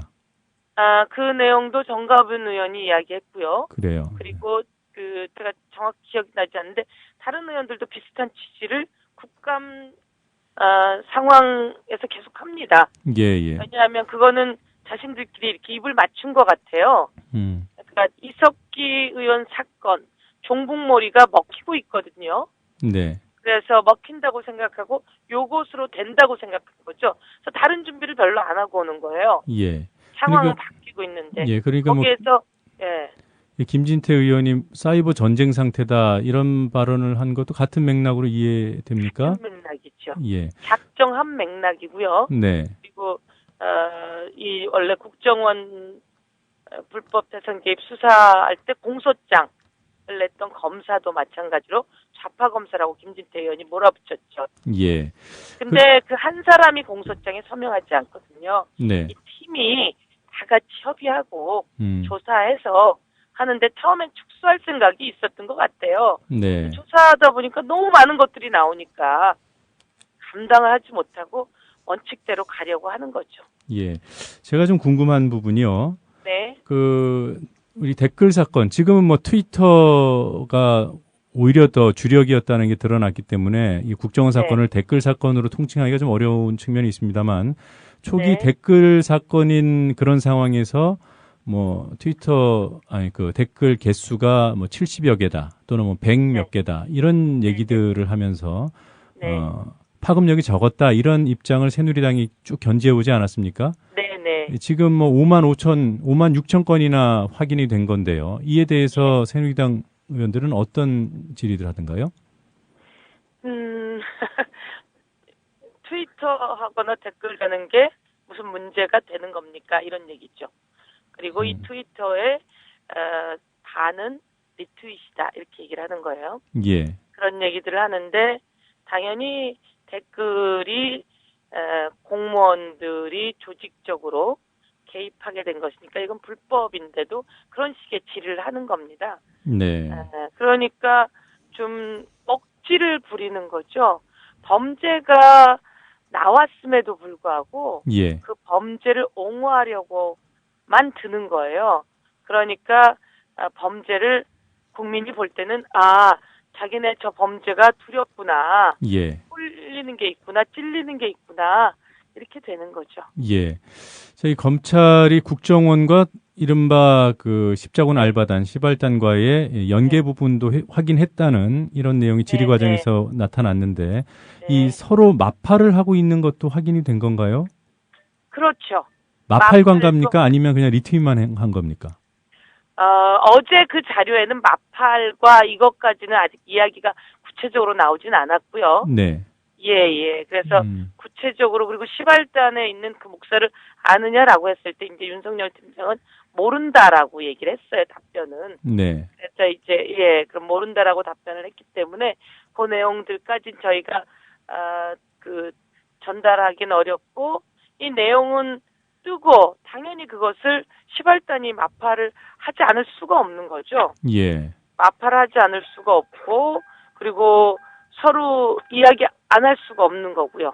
근데 마팔을 안 해도 리트윗은 할 수 있거든요. 그럼요. 그러니까 이 부분은 아직 그 마팔을 하지 않을 수 없다. 그러니까 단정하기가 아직은 좀 이른 단계 아닌가요? 그러니까 어제 검찰 수사에는 네. 뭐 그 부분에 대해서 정확하게 이야기를 하진 않았습니다. 예, 알겠습니다. 예. 자, 그리고 네. 그 윤석열 팀장의 얘기에는 그게 있습니다. 자기는 심각하다고 봤다. 그리고 이거는 시간이 급하다고 봤다. 그리고 너무나 많은 것들이 지워져 있고 삭제되어 있기 때문에 보지 못하는 것들이 많다. 네. 그래서 얼마나 더 큰지는 모른다. 네. 그런데 이 정도가 우선 찾아진 거다. 이렇게 얘기된 거죠. 예, 그러니까 뭐 커뮤니티 사이트의 댓글 천여 건, 그 다음에 트위터 5만 6천 건. 이것도 그야말로 일부라는 얘기인 거죠, 그렇죠? 댓글 커뮤니티 사이트 부분도 자기네가 조금 봤다는 표현을 했어요. 네. 조금 찾아냈다라고 하는 거. 포털 관련해서 포털. 그렇죠. 네. 그래서 아직 다른 것들은 얼마나 더 많은지는 네. 구체적으로 이 팀이 얘기하지 못했고요. 예. 제가 알고 있는 상황으로는 국정원에 직원들 입에서 다 나옵니다. 예. 국정원 직원들은 건강하게 국정원에 취업한 사람들이 많아요. 예. 정말 대북 사업과 나라의 국제적인 상황 속에서 나라에 도움이 되게 하기 위해서 정보 싸움을 하겠다라고 예. 해서 취업한 사람들이 많은데 갔더니 원세훈 원장이 신림동에 내려서 댓글 쓰게 하고 신림동에 전철을 타고 가는 거예요. 타고 가서 신림동에 내려서 PC방 들어가서 댓글 쓰고 또 나와서 또다시 전철 타고 건대역에 내려서 PC방에 가서 댓글 쓰고 이 얘기는 거기 있는 사람들이 이야기를 해요. 예. 그렇기 때문에 이런 것들이 조직적으로 대규모적으로 계속 일어났고 그 댓글 쓴 것을 다시 트위터에 올리는 거죠. 예. 트위터에 올린 것을 다시 리트윗하고 그것을 보시라고 하는 프로그램으로 자동 리트윗하게 만들고. 네. 그래서 실제로는 글을 보게 되면 무슨 기사가 있다라든지 누가 쓴 글을 보면 그 밑에 댓글들이 같은 글이 쭉 붙는 거죠. 예. 그러니까 국회의원들도 예, 지금 시간이 얼마 안 남아서요. 네네네. 예. 그럼 민주당 대응이 상당히 궁금합니다. 앞으로 이 당 차원에서 이 사안을 어떻게 또 새롭게 규정을 할지. 오늘 정세균 전 대표 관련 여기 글들이 올라온 거 보니까 명백한 부정선거다 이렇게 규정을 하셨더군요. 네네. 당 차원에서는 어떨 것 같습니까? 명백한 부정선거는 당연하고요. 네. 그리고 당 차원에서는 오늘 이제 8시 반에 비상의원총회를 열게 됩니다. 네. 그래서 긴급 비상의원총회를 열기로 했고요. 그래서 열면서 거기서 의견들을 모아나가게 될 것이고요. 그리고 이것에 대해서 이런 부정선거가 있지만 검찰 조사를 외압으로 억누르고 있잖아요. 네. 축소하고 왜곡하고 개입하고 그 남재준 국정원장은 직원들을 풀어주라고 하고 그리고 풀어주는 조건으로 공소장 변경을 승인하겠다는 등 이거는 완전히 전체가 하나가 돼가지고 움직이는 거고 남재준 원장은 무슨 힘으로 하겠어요? 또 청와대에 뒷배가 있는 거죠. 이 총체적인 난국에 대해서 오늘 의원총회를 하고 대응을 해나가야 될 것이다. 그렇게 생각하는데 새누리당은 또 이걸 계속 방어하고 나서거든요. 예, 어쨌든 그 민주당 얘기만 좀 여쭤보고 정리를 하겠습니다. 문재인 의원이요. 이와 관련해서 조만간 움직임이 있을 것이라는 관측이 있던데 아시는 내용이 있습니까? 그런 관측에 대해서는 제가 잘 모르겠고요. 예. 알겠습니다. 오늘 국감은 어디를 대상으로 하죠? 오늘은 법제처입니다. 예, 알겠습니다. 이번 국감에서 여러 가지 국민들이 궁금해하는 사실들 많이 밝혀주시기 바랍니다. 네, 감사합니다. 네, 지금까지 국회 법사위 소속 민주당 서영교 의원이었습니다.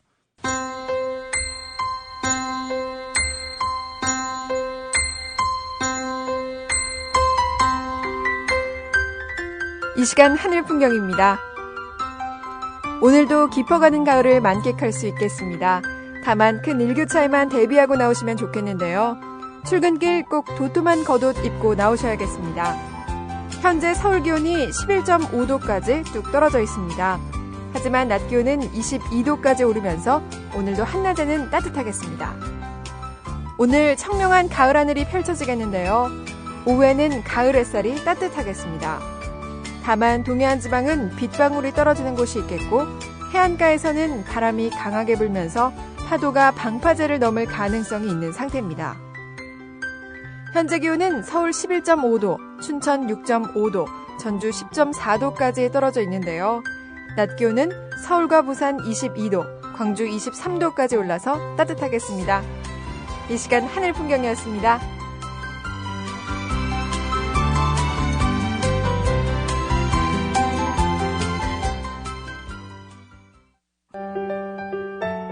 더불어 행복한 세상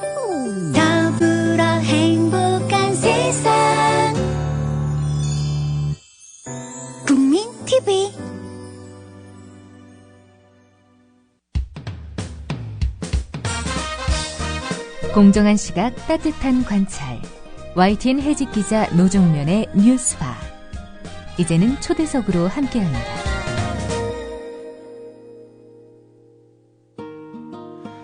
국정원이 인터넷과 트위터상에서 벌인 범법 행위는 지난 대선을 계기로 더 집중적이고 광범위하게 이루어졌지만 그 전부터도 비슷한 활동들이 있었습니다. 이런 과정에서 이른바 종북 마녀사냥, 특정인을 종북으로 몰아 저질 게시글로 집요하게 공격하는 일도 벌어졌습니다. 그 대표적인 사례가 바로 좌익 교수의 댓글 테러입니다. 피해자가 좌익 교수를 고소하고 국가를 상대로도 손해배상 청구 소송을 냈습니다. 좌익 교수로부터 본인은 물론 10대인 딸까지 입에 담을 수 없는 모욕을 당한 분입니다. 아프리카TV 진행자 망치 부인으로 더 친숙하시죠? 이경선 씨 스튜디오에 모셨습니다. 안녕하세요. 안녕하세요. 네. 그 진행하시는 방송 제목이 망치 부인의 생방송 시사수다 맞습니까? 네, 맞습니다. 네. 방송 언제부터 하셨습니까? 2007년 1월 17일부터 했습니다. 지금도 하고 계시고요. 네. 네. 이번에 고소하신 상대가 그 좌익 교수라는 사람 하나인가요? 아니면 더 있습니까? 일단 저희들이 알고 있는 거는 좌익 교수라는 닉네임을 여러 명이 공동 공유했거든요. 네. 그래서 누군지 모르기 때문에 좌익 교수를 형사 고소를 했고, 그 다음에 이게 지금 국정원 팀에서 움직인 거기 때문에 국정원을 민사 소송을 했습니다. 네. 그 민사 소송은 이제 손해배상 청구 소송을 그렇죠. 하신 거죠. 국가를 대상으로 해서 그러니까 국정원에다가 민사 소송을 걸고, 네. 그리고 좌익 교수는 특정을 해야 되니까 형사 소송을 따로 걸고. 네. 좌익 교수가 한 명이 아니군요. 네, 일단 현재까지 알려진 거는 7월 2일자 오마이뉴스 보도에는 그 국정원요, 그 소위 목도리 두르고 나왔던 네. 그 여자가 좌익 교수란 닉네임으로 글을 쓴 게 밝혀졌고요. 네. 그 다음에 또 호남 비하 발언으로 호남 쪽에서 고소를 했더니 그 사람은 수사국 담당으로 또 다른 네. 국정원 직원으로 밝혀졌다는 한국일보 보도가 있었습니다. 예. 그러면 적어도 좌익 교수란 닉네임을 2명 이상의 국정원 직원이 사용했다는 거죠. 그리고 저 같은 경우 또 문근영 씨, 뭐 한명숙 의원, 임수경 의원 등등을 공격한 이 좌익 교수란 닉네임이 진선미 의원실의 보도에 의하면, 그러니까 조사 결과에 의하면 여러 명이 공유한 닉네임인 것 같다. 네. 그러니까 그 민간인 팀에서 했을 수도 있는 거죠.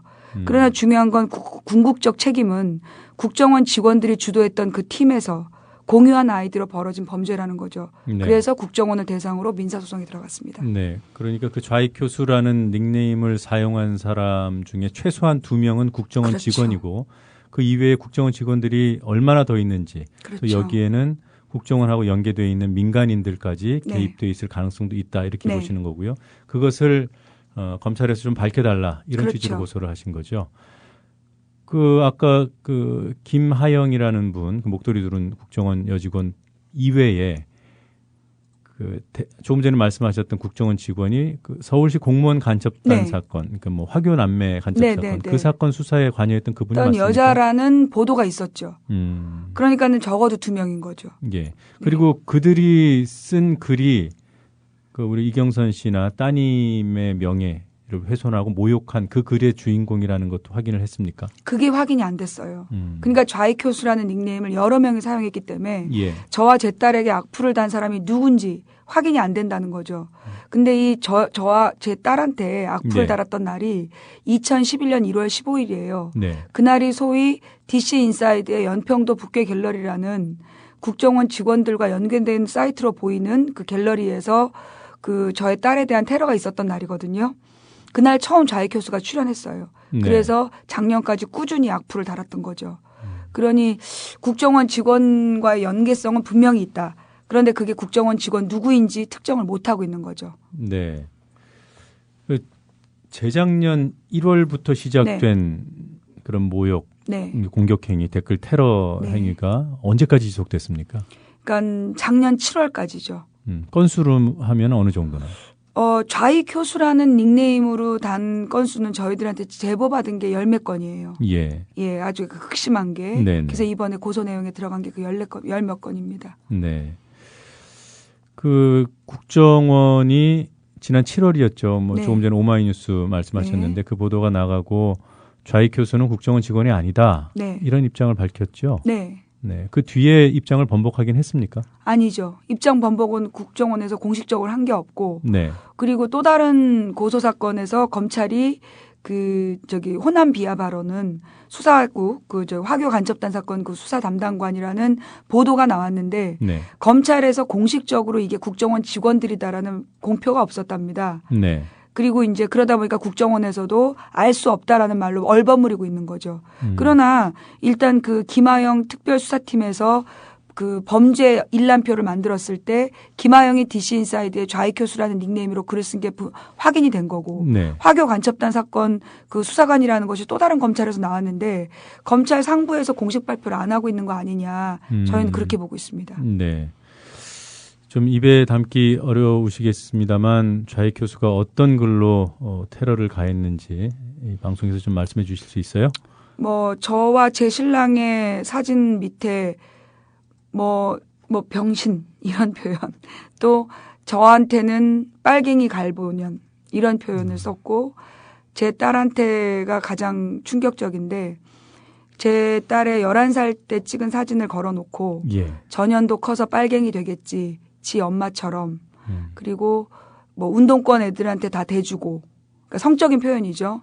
그리고 자기 같으면 줘도 안 먹겠지만 이게 국정원 직원의 댓글 그러니까 그 좌익 교수라는 따님이 공격당한 그 시점이 2011년이라고 그러셨는데 네, 1월 15일. 네, 그때 나이가 어떻게 됐습니까? 그때 만 11살이었죠. 지금 만 13세이고. 초등학생이었습니까? 네.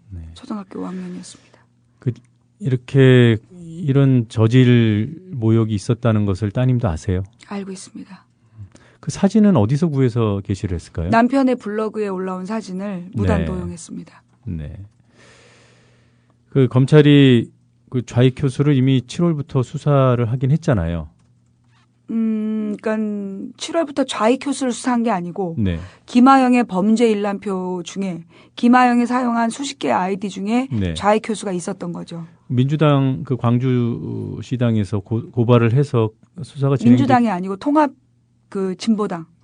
통합진보당 광주시당에서 그 호남 비하 발언을 고소했고 그래서 검찰이 찾아낸 범인은 그 수사팀 직원으로 알고 있습니다. 예.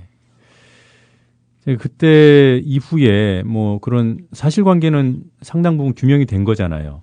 어떤 글들을 올렸고 그것이 좌익 교수라는 닉네임으로 이루어졌고 여러 명이 공유하고 있다는 것을 검찰 내부에서 알고 있을 텐데 왜 그자에 대한 신병 확보에 나서지 않는 겁니까?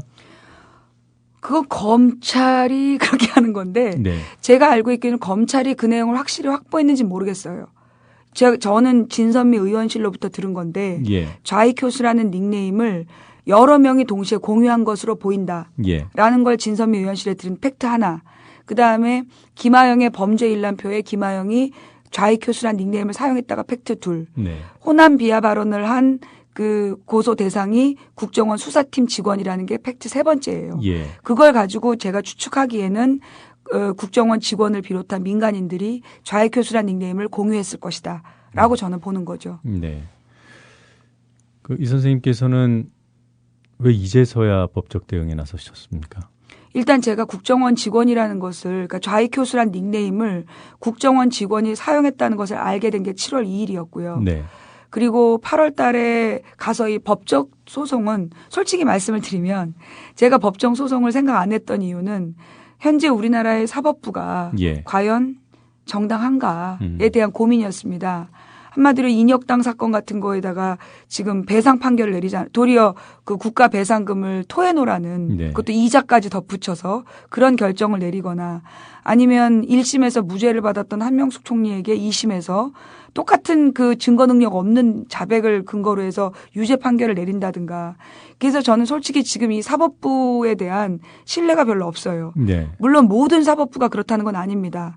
그러니까는 로또처럼 좋은 판사를 만나면 유죄가 나오는 거고 이상한 판사를 만나면 무죄 나오는 거 아니겠습니까? 그래서 제가 법적 조치를 안 하려고 했었습니다. 무엇보다 소송비도 많이 들지요. 제가 우리 딸과 저에 대한 모욕에 대해서 악플러들을 지금 소송하느라고 지금 한 3년 동안 들어간 소송비만도 한 5천만 원가량 들었어요. 그러니까 소송비도 많이 드는데 거기다 국정원을 대상으로 한 소송이 사실 민간인이 하기 좀 부담스럽지 않습니까? 그럼에도 불구하고 하여튼 사법부에 대한 신뢰도 없고 검찰이 협조할 거라는 확신도 없고 그럼에도 불구하고 국정원에 대한 소송을 결정한 이유는 제 딸이 이런 일을 겪어도 아무도 처벌받지 않는 나라라는 것을 기억하게 되는 게 싫어서 손해를 보더라도 엄마는 끝까지 싸웠다는 것을 보여주고 싶어서 소송에 들어갑니다. 네. 자, 조금 전에 그 통합진보당 광주시당이 고발한 얘기도 말씀드렸고요. 그 이외에 이 선생님 이외에 그런 피해자들 한명숙 네. 전 총리 그리고 또 배우 문근영 씨도 있고요. 네. 또 김여진 씨도 있고 네. 이런 분들하고 그리고 네. 또 호남의 수많은 피해자들 이분들하고 공동 대응을 하실 계획은 없습니까?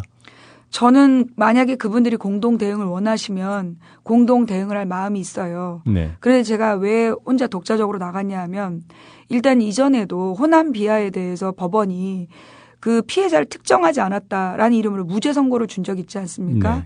그러니 호남에서 호남 비하 쪽 분들이랑 같이 했을 때는 그래서 부분 무죄가 나올 가능성이 있는 거죠.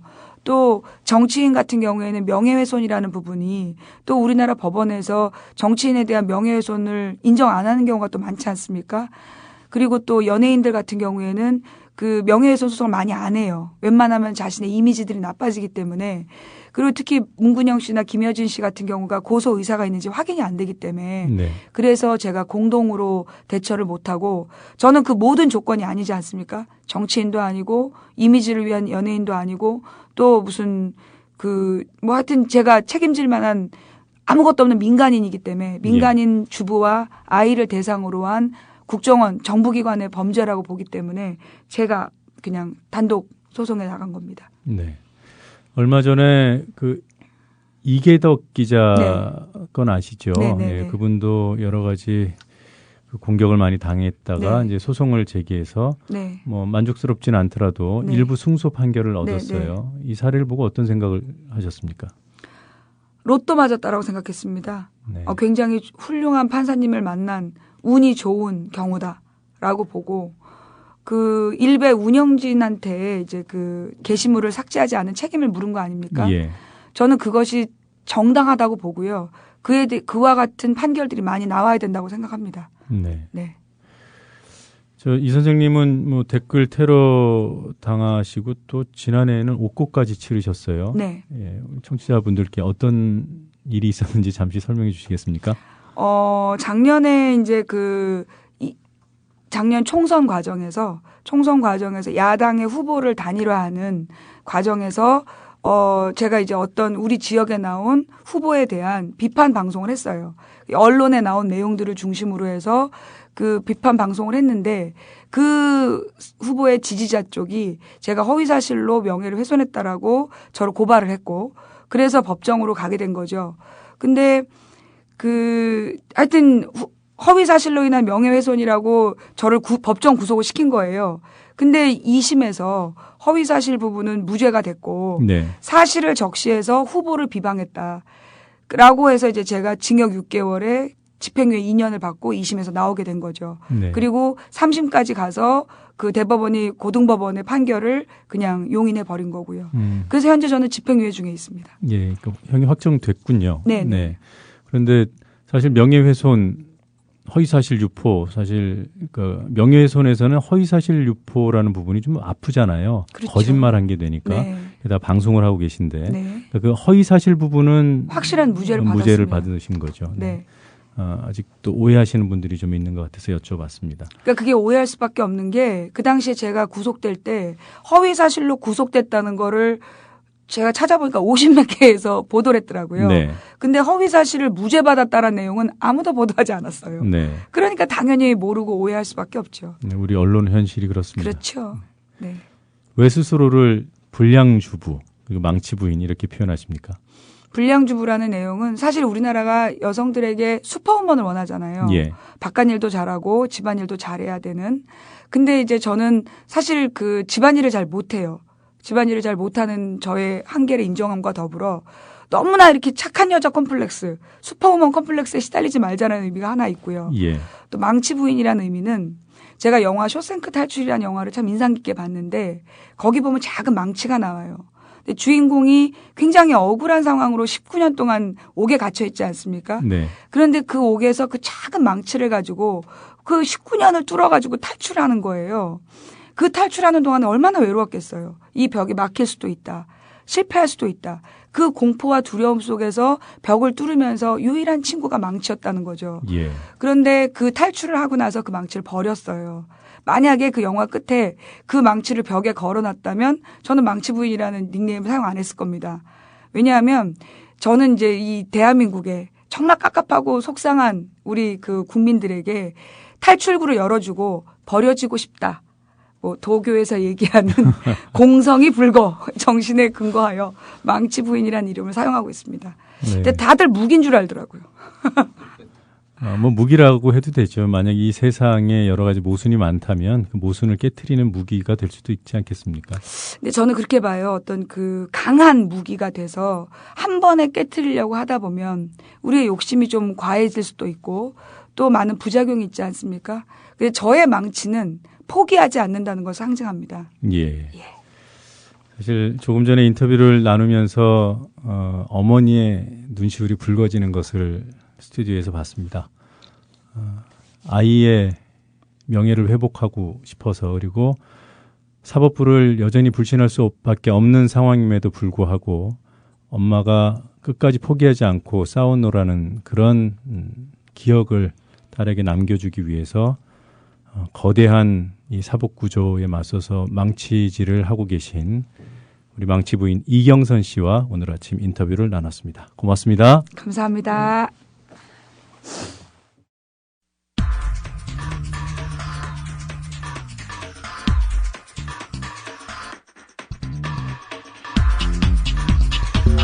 세계 최초 에너그램 정치풍자 프로그램 시사 에너그램 공갈입니다. 발언을 구성하는 음절들 순서만 바꾸는 에너그램 기법으로 정치 풍자를 시도하고 있습니다. 오늘 에너그램 상자 공갈통에 집어넣을 발언은 박근혜 대통령의 새마을 운동 제안입니다. 이제는 노골적으로 아버지를 계승하겠다는 것인지 우려를 자아낸 바로 그 발언을 들어보시겠습니다. 새마을 운동은 우리 현대사를 바꿔놓은 정신혁명이었습니다. 새마을 운동을 다시 한번 범국민운동으로 승화시켜 국민들이 다시 한마음으로 행복한 대한민국을 일으킬 수 있도록 해주시기 바랍니다. 이틀 전 새마을운동 지도자 대회에서 한 말입니다. 지상파 방송들은 약속이나 한 듯 메인 뉴스 첫머리에 이 발언을 올렸습니다. 발언의 소재도 또 대통령 발언이라면 무비판적으로 톱뉴스로 처리하는 방식도 박 대통령의 아버지 박정희 시대를 떠올리게 합니다. 이럴 때 필요한 물건이 바로 에너그램 상자 공갈통입니다. 이 발언을 집어넣고 음절들 순서를 이리저리 바꿨더니 다음과 같은 문장이 탄생했습니다. 들어보시겠습니다. 혁신 있도록 다시 새마을운동을 일으켜 시범으로 국정사수를 해주길 바랍니다. 국민이 웃음니? 다들 새마을은 꽂아놓은 대리 행복. 으시시한 한마음 번민 승화운동. 현명한 국민을 바로 길한 운동이었대.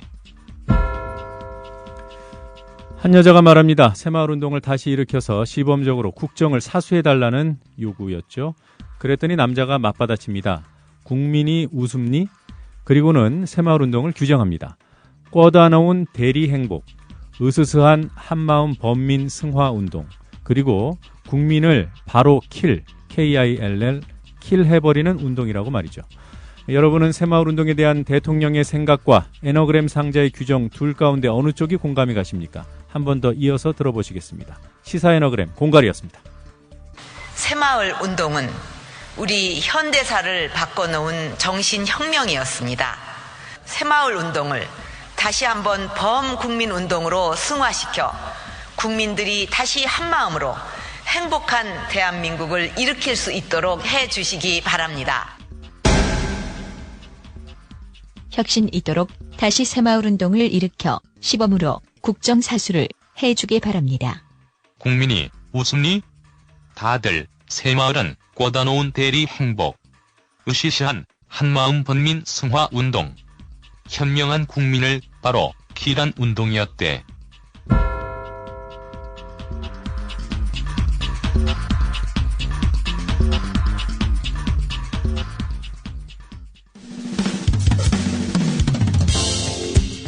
지금 여러분께서는 YTN 해직기자 노정면이 진행하는 국민TV 라디오 노정면의 뉴스바를 듣고 계십니다.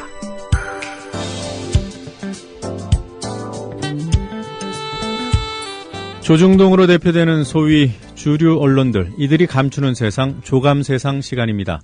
지난해 이맘때 현대차 비정규직 노동자 2명이 30m 높이의 송전탑에 올랐습니다. 그중 한 명은 현대차를 상대로 한 불법 파견 소송에서 대법원 확정 판결로 승소했던 최병승 씨였습니다. 그는 300일 가까운 고공농성을 중단하고 지난 8월 송전탑에서 내려왔지만 2달 넘도록 여전히 회사 밖에 있습니다. 비정규직 노조연대 회의 오민규 정책위원과 함께 이 문제 알아보도록 하겠습니다. 오 의원님 안녕하세요. 예, 4주 만에 다시 뵙습니다. 예. 네. 자, 그나저나 구속자가 또 생겼더군요. 예, 안타까운 일인데요. 7월 20일 희망버스 문제로 최근까지 집행했던 현대차 비정규직지회 박현재 당시 지회장하고 김웅효 조직부장이 10월 18일 날 구속영장이 발부가 됐습니다. 예. 총 몇 명이 구속된 상태입니까, 지금? 현재 3명이 구속 중인데요. 예.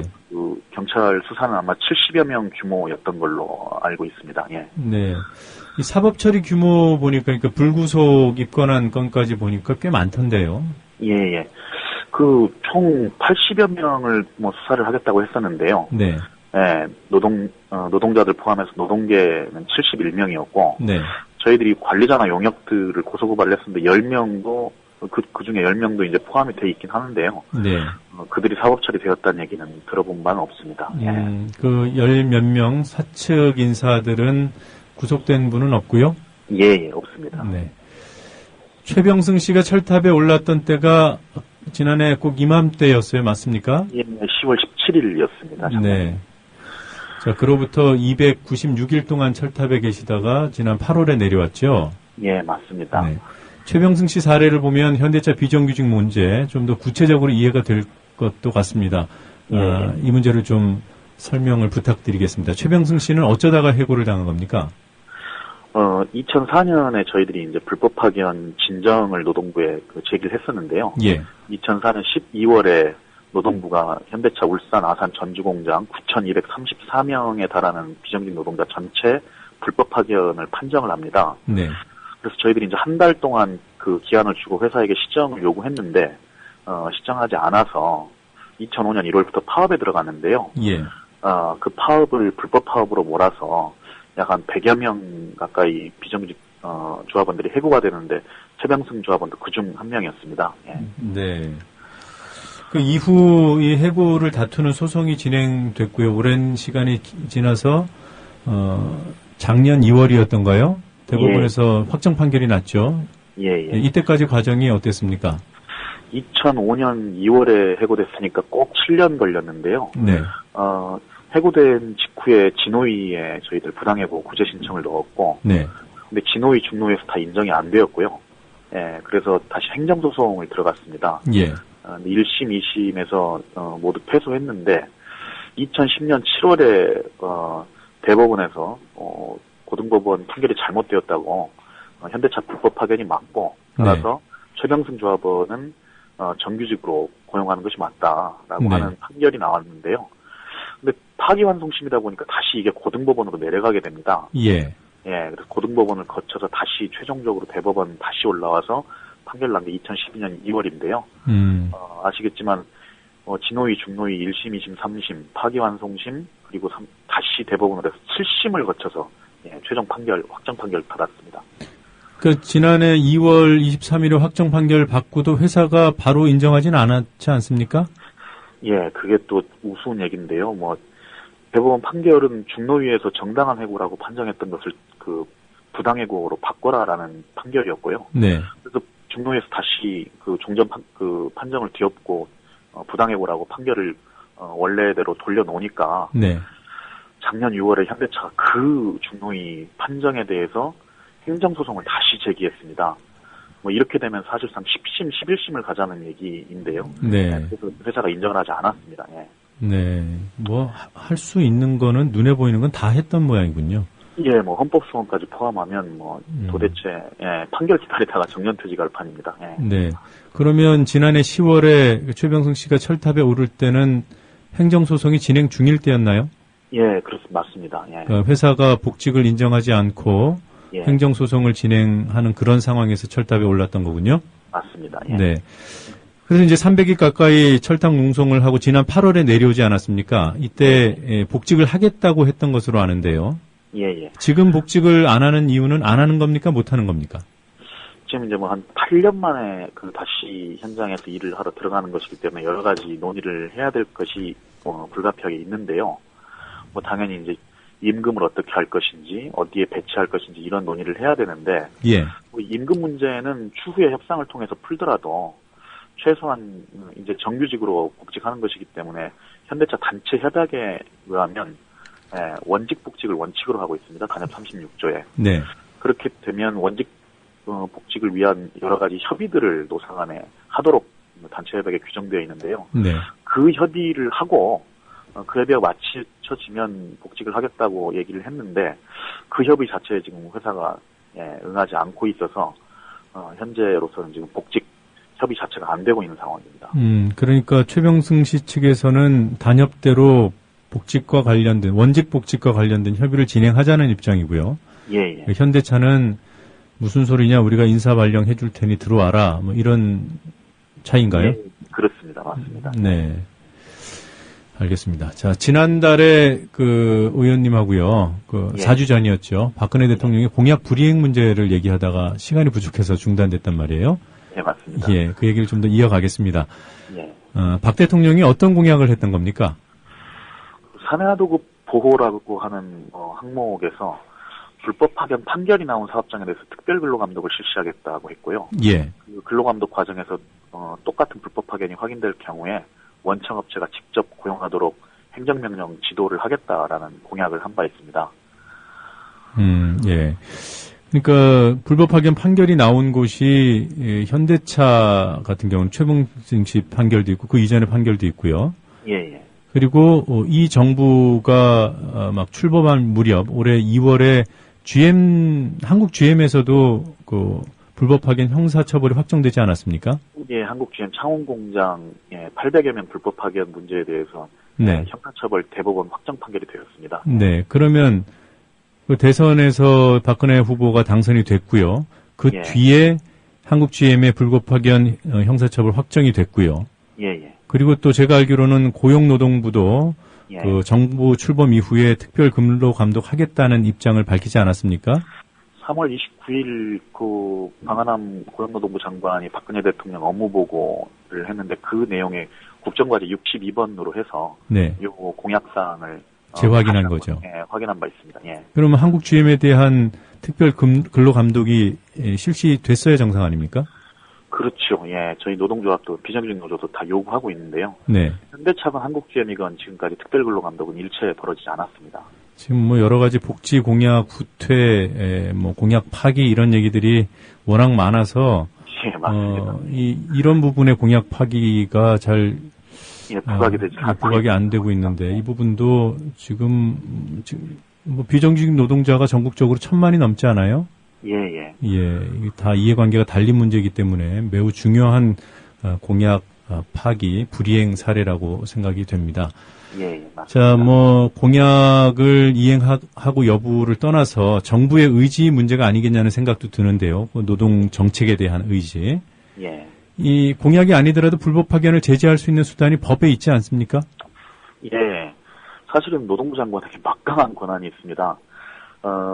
파견법 제19조에 따르면 무허가 파견 또는 불법 파견 사업장에 대해서 노동부 장관이 해당 사업을 폐쇄하기 위해서 여러 가지 조치를 하게 할 수 있다라고 하는 구체적인 조항이 있습니다. 예. 네. 그래서 뭐 그 당해 사무소를 폐지하기 위해서 영업 표지물을 제거 삭제하거나 이런 게시물을 부착하거나 시설물을 사용할 수 없게 하는 봉인까지도 할 수 있게 명확하게 규정돼 있습니다. 그 막강한 규정이 전혀 사용이 안 되고 있는 겁니까? 김대중 정부 초기에 이제 캐리어 같은 사업장에서는 노동부가 이 공문을 한번 보냈습니다. 뭐 그 불법 파견 시정하지 않으면 이런 조치를 나서겠다. 네.